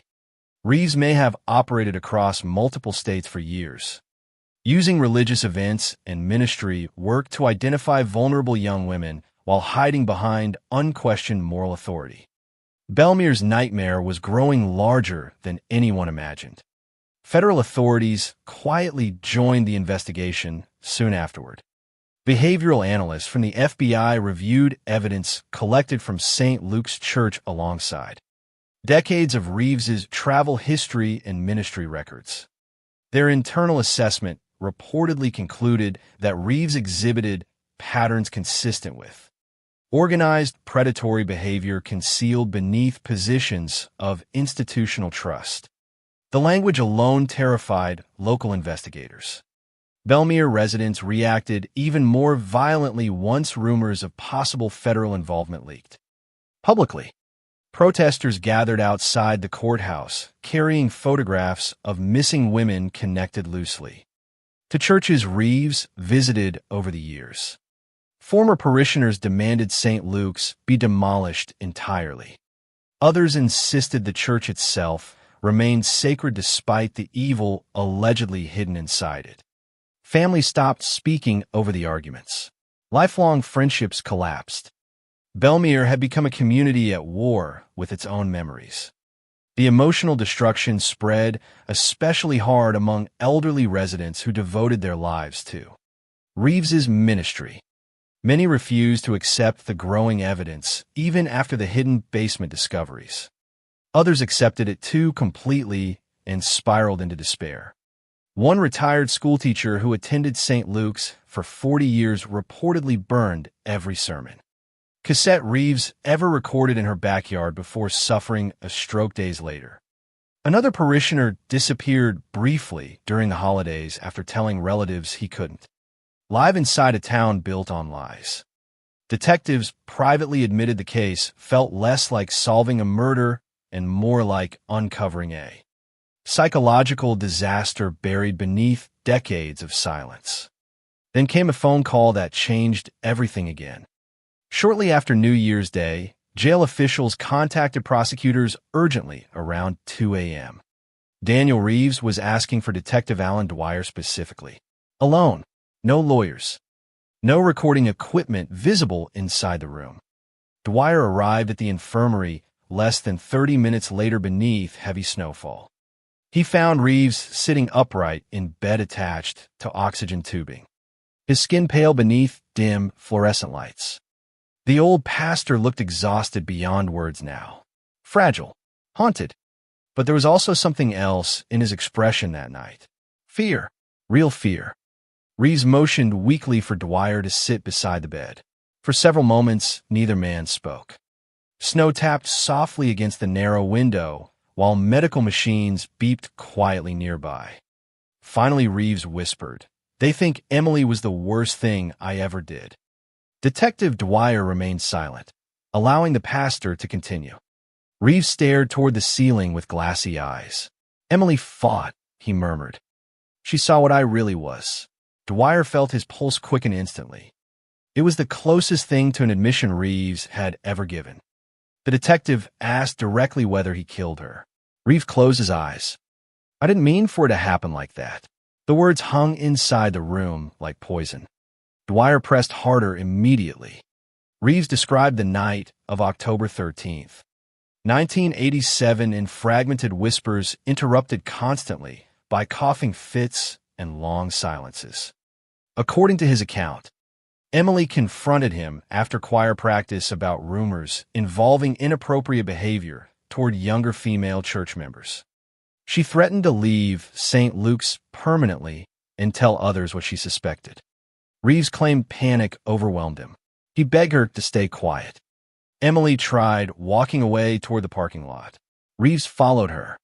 An argument escalated near the rear church entrance. Then violence erupted suddenly. Reeves admitted grabbing Emily physically when she threatened to contact police. He claimed she fought back, harder than expected.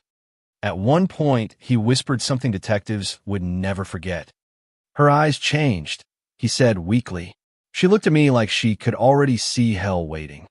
Reeves described striking Emily accidentally during the struggle before dragging her toward his vehicle in panic. He insisted repeatedly that he never planned to kill her. Prosecutors later argued the claim was meaningless beside the brutality of the crime scene itself. But Reeves still refused to provide full details about what happened afterward near the drainage ditch. Whenever Dwyer pushed further, the pastor retreated emotionally again. Then the conversation turned darker. Reeves began discussing Sarah Bennett, the missing 14-year-old whose remains investigators discovered near the abandoned well.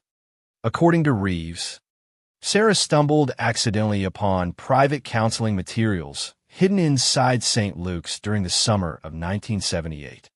Detectives believed he meant the secret photographs and recordings later recovered from the concealed basement. Reeves claimed Sarah threatened to tell adults what she found. She was too young to understand, he whispered. Too loud. Too curious. Dwyer asked directly whether Reeves murdered her. The old pastor stared silently at the detective for nearly 20 seconds before answering. Some mistakes spread if they survive. It was not a confession, but it was close enough to make Dwyer's stomach turn. Then Reeves mentioned another name investigators had never heard before. Hannah Mercer, 20 years old, choir volunteer. Disappeared briefly during 1981 before leaving Belmere permanently. Reeves described her as disobedient and dangerously emotional. Detectives immediately reopened old records, searching for any trace of Hannah Mercer's history. What they found terrified them again. Hannah had indeed left Belmere suddenly after a documented emotional breakdown connected to church. Counseling sessions with Reeves. She later spent years institutionalized in psychiatric facilities before dying in 1999. Medical records contained repeated references to severe religious trauma and recurring claims about hidden rooms under the church. Nobody believed her at the time. Suddenly, every accusation sounded horrifyingly plausible. Detective Dwyer realized something devastating during the interview. Reeves might never provide a clean confession because he no longer viewed his crimes through ordinary morality. He interpreted everything through distorted spiritual language, rationalization, and self-preservation layered over decades. The pastor spoke about violence the same way he once spoke about sin from the pulpit, carefully, symbolically, almost poetically. Yet beneath the religious metaphors, the truth emerged piece by piece. Women who threatened his control frightened him. Women who resisted him triggered rage. Women who discovered his secrets became dangerous. Before ending the interview, Dwyer asked the question haunting investigators most. How many were there? Reeves looked genuinely confused for a moment, then deeply tired. He turned slowly toward the dark window where snow continued falling beyond the glass. More than God ever forgave, he whispered. Detective Alan Dwyer walked out of the county jail just before dawn with snow crunching beneath his boots and the pastor's final words echoing endlessly inside his head. More than God ever forgave. The statement spread through the investigation team within hours. Though nobody could fully determine whether Reeves referred to murders, assaults, manipulation, or sins buried entirely inside his own mind. The ambiguity made it worse. Every detective involved in the case suddenly feared they were no longer investigating a single homicide, but the hidden history of a predator who spent decades cloaked in religious authority while vulnerable women disappeared emotionally, psychologically, and possibly physically around him. Belmere woke that morning beneath gray skies and fresh panic.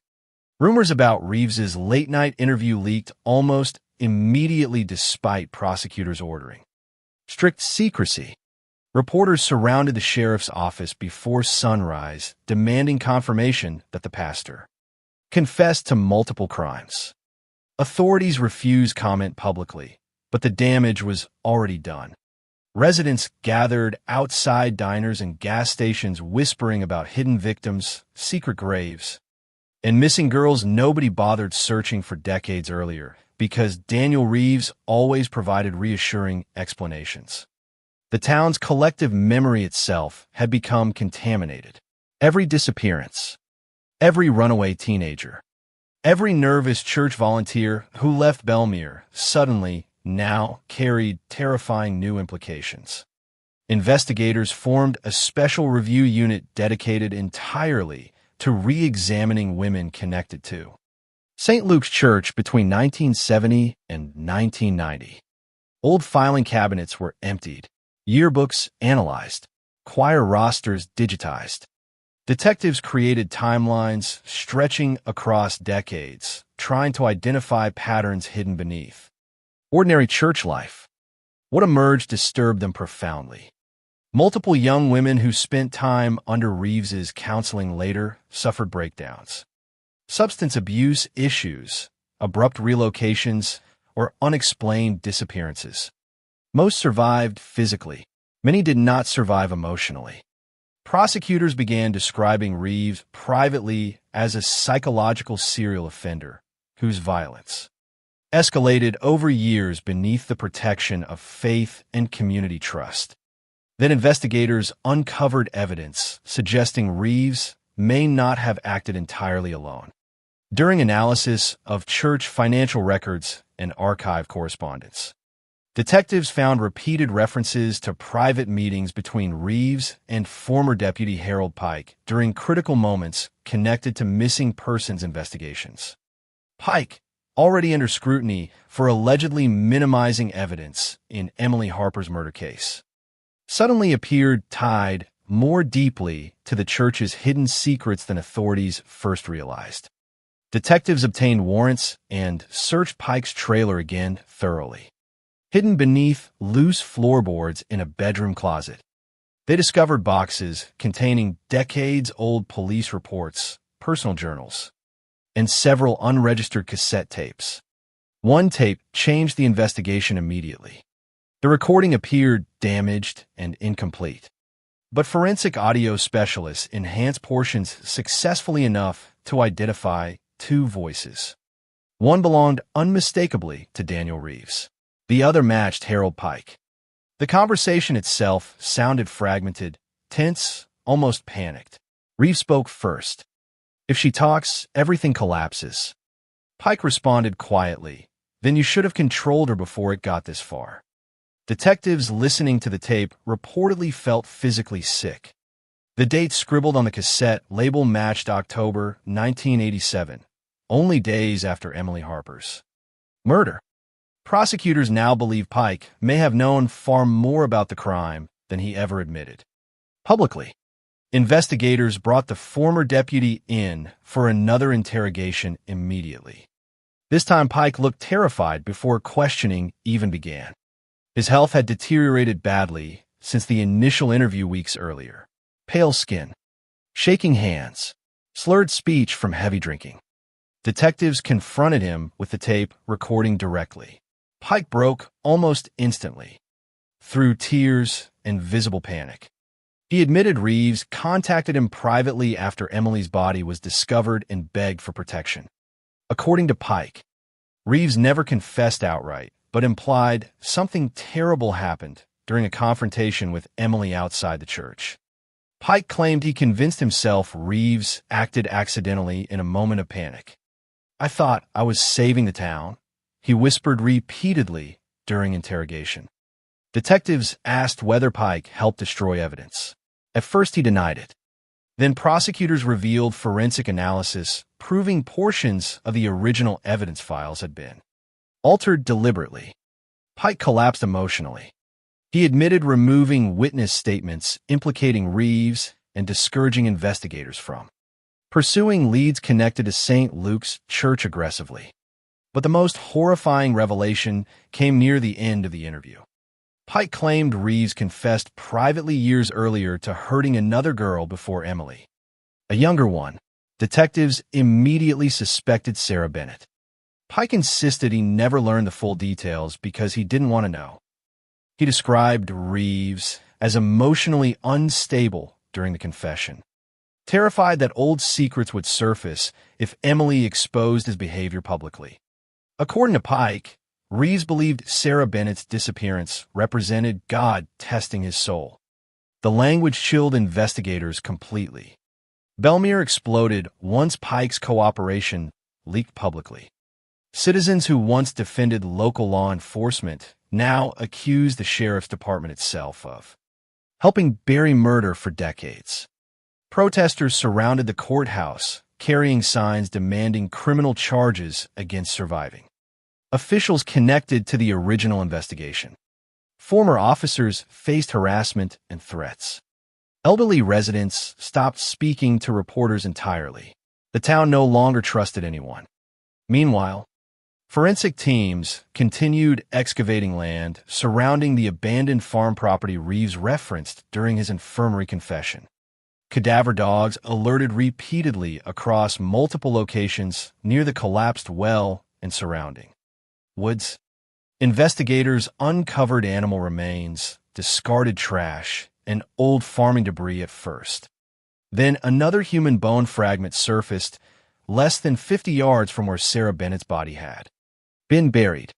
The discovery triggered a full-scale excavation operation under floodlights while snowstorms rolled across the countryside. Reporters watched from distant barricades as forensic anthropologists worked carefully through frozen earth hour after hour. 3 days later, authorities confirmed investigators had uncovered partial remains belonging to another unidentified female victim. Bellmere entered complete psychological freefall. The second body appeared older than Sarah Bennett's remains, possibly dating back to the early 1970s, according to preliminary forensic estimates. Prosecutors refused to speculate publicly about identity until DNA testing concluded. But privately, investigators feared the remains could belong to Rebecca Nolan or Lydia Grant, the two women linked previously to Reeves through old church conferences and disappearances in neighboring states. Detectives reviewing Reeves's ministry schedule discovered he visited the abandoned farm property frequently during the 1970s under the pretense of helping a retired parishioner maintain the land. The parishioner himself died decades earlier. No one questioned why Reeves continued visiting the isolated property afterward. Inside county jail, Daniel Reeves appeared increasingly disconnected from reality. Medical staff reported episodes of confusion, insomnia, and severe chest pain. Yet whenever detectives attempted follow-up interviews about the newly discovered remains, Reeves alternated between cryptic religious statements and complete silence. At one point, he reportedly smiled faintly while listening to news coverage about the excavation before whispering, "The ground remembers everything eventually." Prosecutors debated whether Reeves's deteriorating mental state would render him unfit for trial. Entirely. Emily Harper's family panicked again at the possibility of losing formal justice after waiting nearly 4 decades. Thomas Harper began appearing publicly more often, giving emotional interviews outside the courthouse, demanding Reeves answer directly for what he did. During one nationally televised appearance, Thomas held up a photograph of Emily smiling beside St. Luke's choir members and stared directly into the cameras. "He stole her life," he said quietly. "Then he stole the truth from all of us."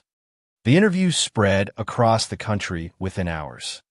Sympathy for Bellmere shifted into collective horror as more survivors connected to Reeves emerged. Publicly, several women filed civil lawsuits against St. Luke's church leadership, alleging decades of institutional negligence, intimidation, and emotional abuse surrounding Reeves's conduct. Former parishioners described being discouraged aggressively from questioning the pastor under any circumstances. One woman claimed church elders warned her during the 1980s that criticizing Reeves meant challenging God's authority.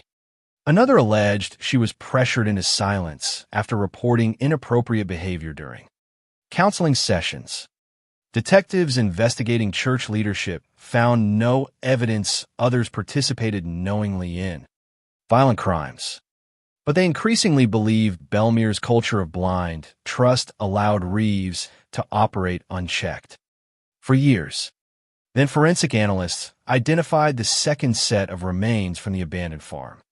The victim was 21-year-old Lydia Grant, the Kansas Bible study volunteer who vanished in 1979 after receiving counseling from Reeves during a regional church event. Dental records and mitochondrial DNA confirmed the identification conclusively.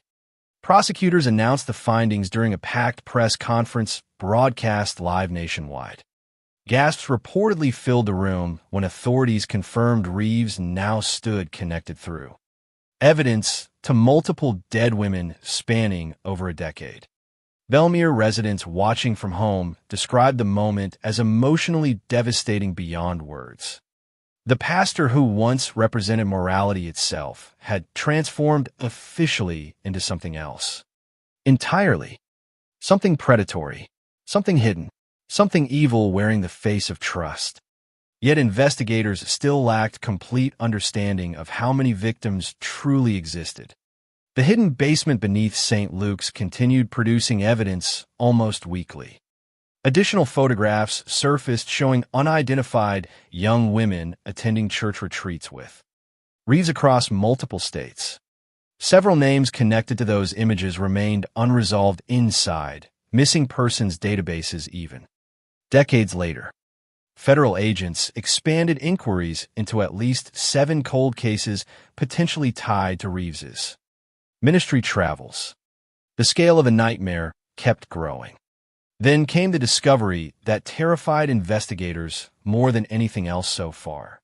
While examining structural areas beneath St. Luke's Church using modern ground scanning technology, forensic teams identified a large concealed cavity sealed behind concrete sometime during the late 1980s. The space did not appear on any architectural blueprints. Prosecutors immediately halted all access to the church while engineers prepared safe entry into the hidden chamber. News helicopters circled overhead continuously as workers cut carefully through aging concrete walls. Beneath the sanctuary floor, Belmere held its breath, waiting to learn what else Daniel Reeves buried beneath the church where generations once gathered to worship. The moment workers broke through the concrete wall beneath St. Luke's Church, the smell hit first. Thick, rotten, ancient. Detectives standing inside the narrow underground corridor instinctively covered their mouths as stale air rolled outward from the hidden chamber sealed beneath the sanctuary floor for decades. Flashlights cut through drifting dust while forensic teams pushed cautiously into the darkness. Above them, beyond layers of wood, stone, and stained glass, the church remained silent. Empty pews, dark prayer candles. The same sanctuary where Daniel Reeves preached about salvation every Sunday now stood directly over. Something investigators feared might destroy Belmere forever. The concealed chamber stretched farther underground than anyone expected, roughly 20 feet long. Reinforced with old timber supports and hidden completely behind poured concrete likely installed. Sometime after Emily Harper's murder, detectives immediately noticed shelves lining the walls, boxes stacked carefully, plastic containers sealed with duct tape, a rusted metal desk positioned beneath a hanging bulb that no longer worked. The room did not resemble a burial site. It resembled an archive, a private world hidden beneath the church where Reeves stored pieces of a life nobody else was supposed to see. Forensic photographers documented everything methodically while investigators opened containers one by one beneath portable floodlights. Inside the first boxes, they found more photographs, hundreds of them. Young women from church events across multiple decades, choir rehearsals, retreats, baptisms, counseling groups. Many subjects appeared unaware they were being photographed at all. Some images focused obsessively on specific women from different angles, almost like surveillance. Emily Harper appeared constantly throughout the collection. So did Lydia Grant.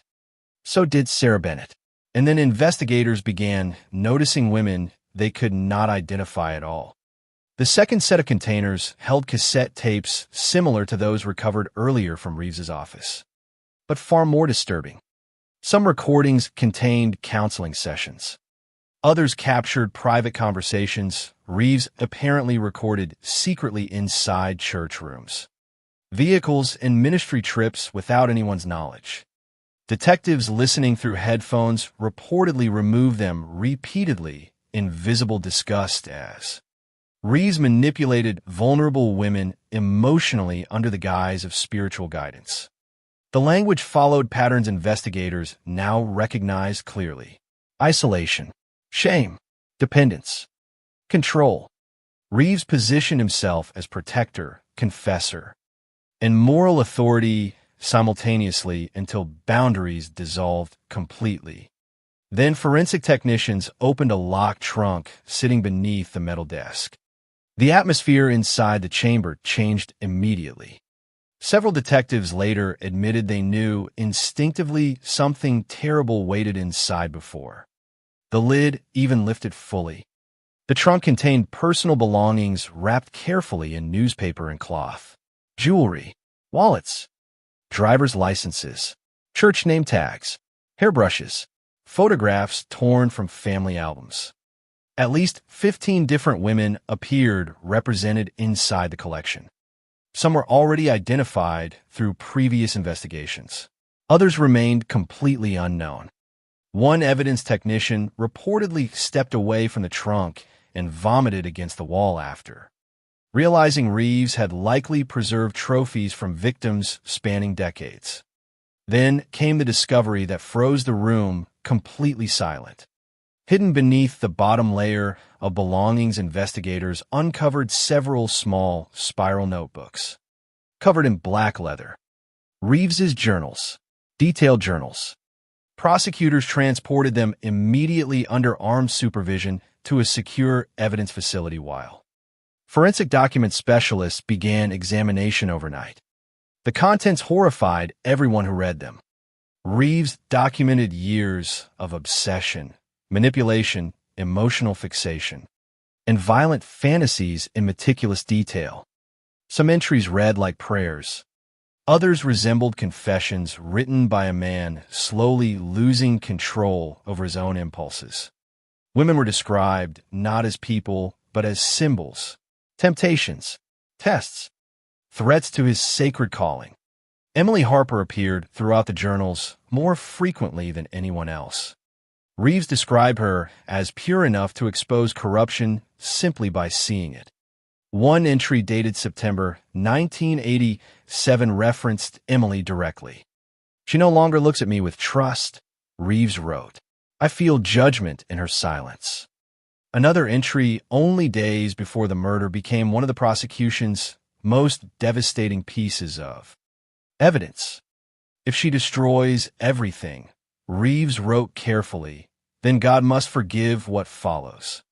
Belmere erupted once news leaked about the journals and hidden chamber. Residents gathered outside St. Luke's Church in near hysteria while national reporters described the underground room as a cathedral of secrets. Former parishioners openly wept during televised interviews. Several elderly church members who defended Reeves publicly for months disappeared from public view, entirely after details from the journal surfaced. The illusion finally collapsed beyond repair.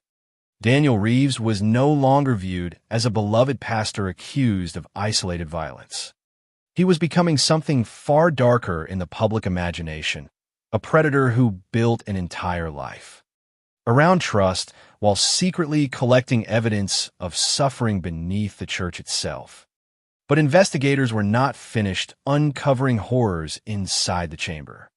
During forensic excavation along the rear wall, ground-penetrating radar identified another anomaly beneath the concrete floor. Workers cut carefully through old foundation material while detectives watched in tense silence. Several feet below the chamber surface, forensic teams uncovered human remains, female, young, buried directly beneath St. Luke's Church. Belmere's nightmare reached a new level instantly.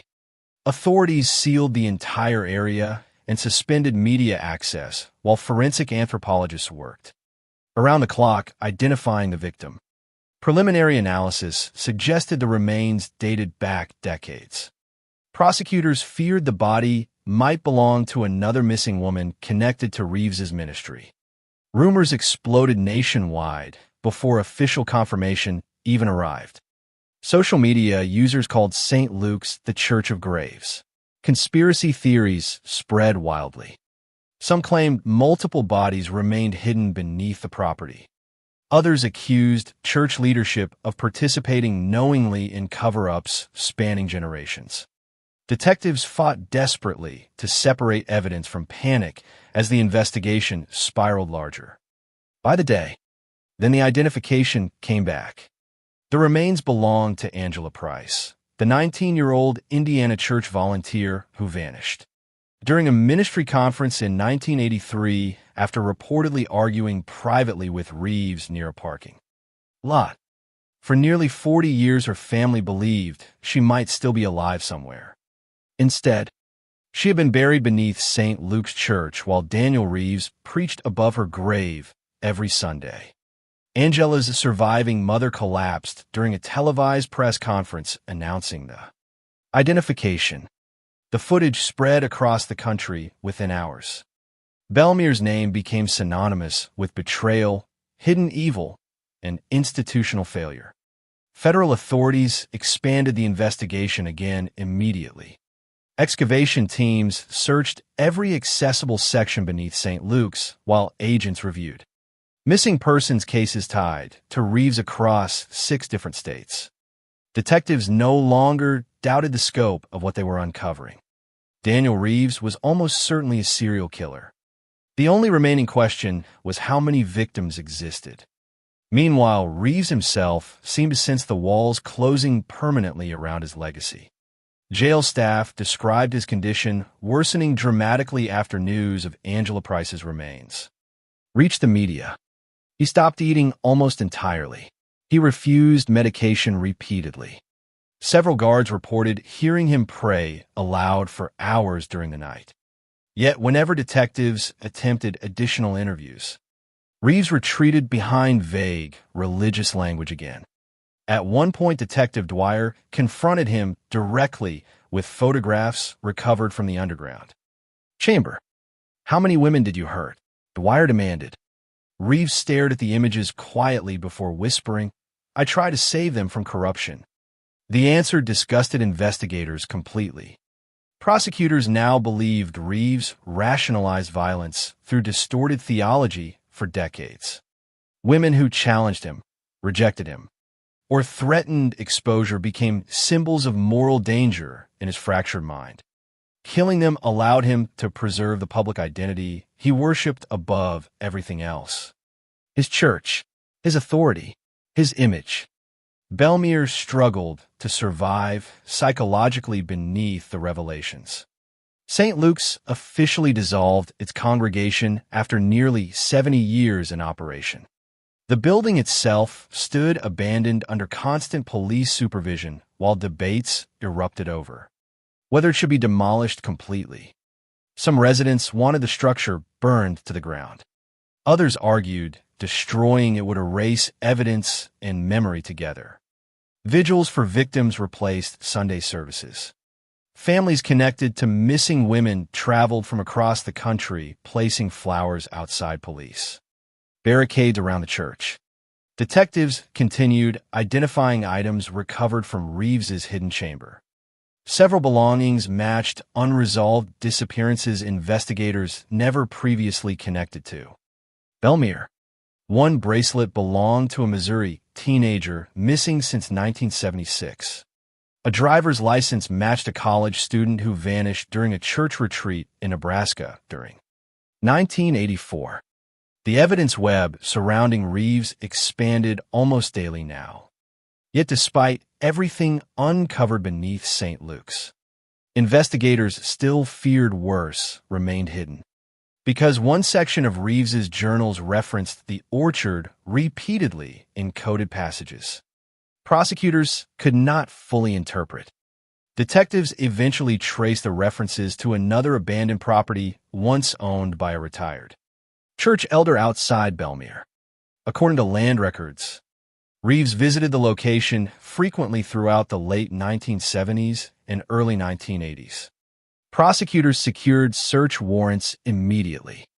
News helicopters followed forensic teams through snow-covered roads toward the property while residents watched live broadcasts from home in stunned silence. By now, Bellemere understood a terrible truth. Every place connected to Daniel Reeves seemed to conceal another secret, another victim, another layer of horror buried beneath decades of trust. And somewhere inside county jail, weakened by illness but still alive, the old pastor remained the only man who knew where all the graves were hidden.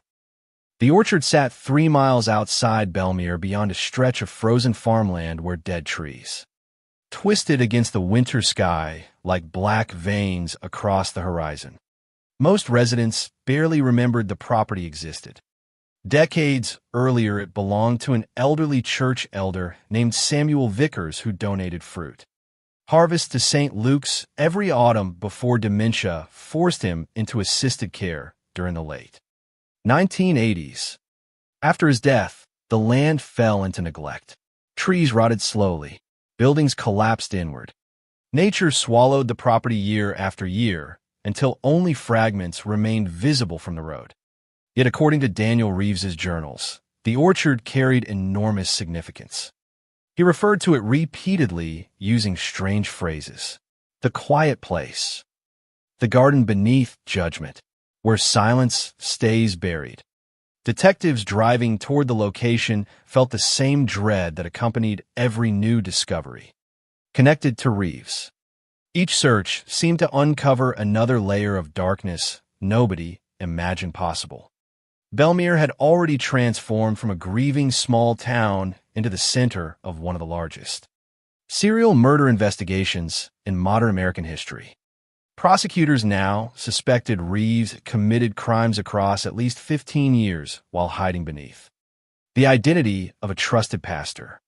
Federal agents established command tents near the orchard before sunrise while cadaver dogs swept the frozen property carefully between rows of dead apple trees. News helicopters circled overhead again, broadcasting live images across the country. Residents watched from homes, diners, motel rooms, and hospital waiting areas in total silence. Nobody in Belmere expected good news anymore. Around noon, one of the cadaver dogs alerted near a collapsed tool shed partially buried beneath snow and vines.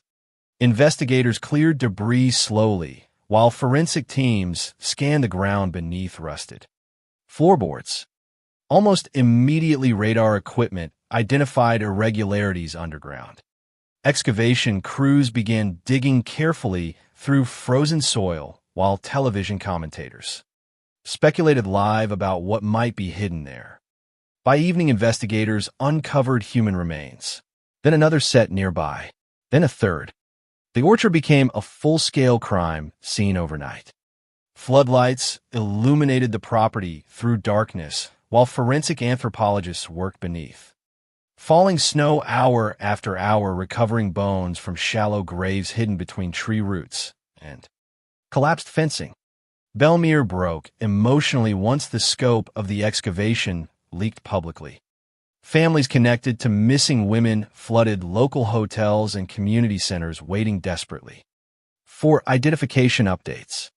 Some carried photographs decades old. Others carried hope they now hated themselves for still having. Detectives established crisis counseling stations throughout town after several residents suffered panic attacks watching the orchard searches unfold live on television. St. Luke's Church remained dark in the background of every news broadcast, like a monument to betrayal. Inside county jail, Daniel Reeves reportedly asked guards whether the orchard had been disturbed. The question alone terrified investigators. Detective Alan Dwyer confronted Reeves directly the following morning with photographs from the excavation site spread across a metal table. "Who did you bury there?" Dwyer demanded.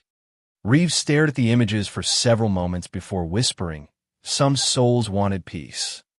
Dwyer slammed his fist against the table hard enough to startle nearby guards. "You murdered them." Reeves closed his eyes slowly. "I carried their suffering," he murmured. Detectives increasingly believed Reeves no longer separated himself psychologically from his crimes. Years of distorted theology, narcissism, and emotional control had fused into something profoundly dangerous. He viewed himself simultaneously as sinner, savior, punisher, and victim. The journals recovered beneath St. Luke's revealed a man obsessed with purity and terrified of exposure. Women who rejected his authority became threats to the carefully constructed identity protecting him from consequences. Violence allowed him to erase danger while preserving the illusion of holiness the town worshipped for decades. But the orchard uncovered evidence even more horrifying than investigators expected. Forensic analysis confirmed at least 4 separate female victims buried on the property.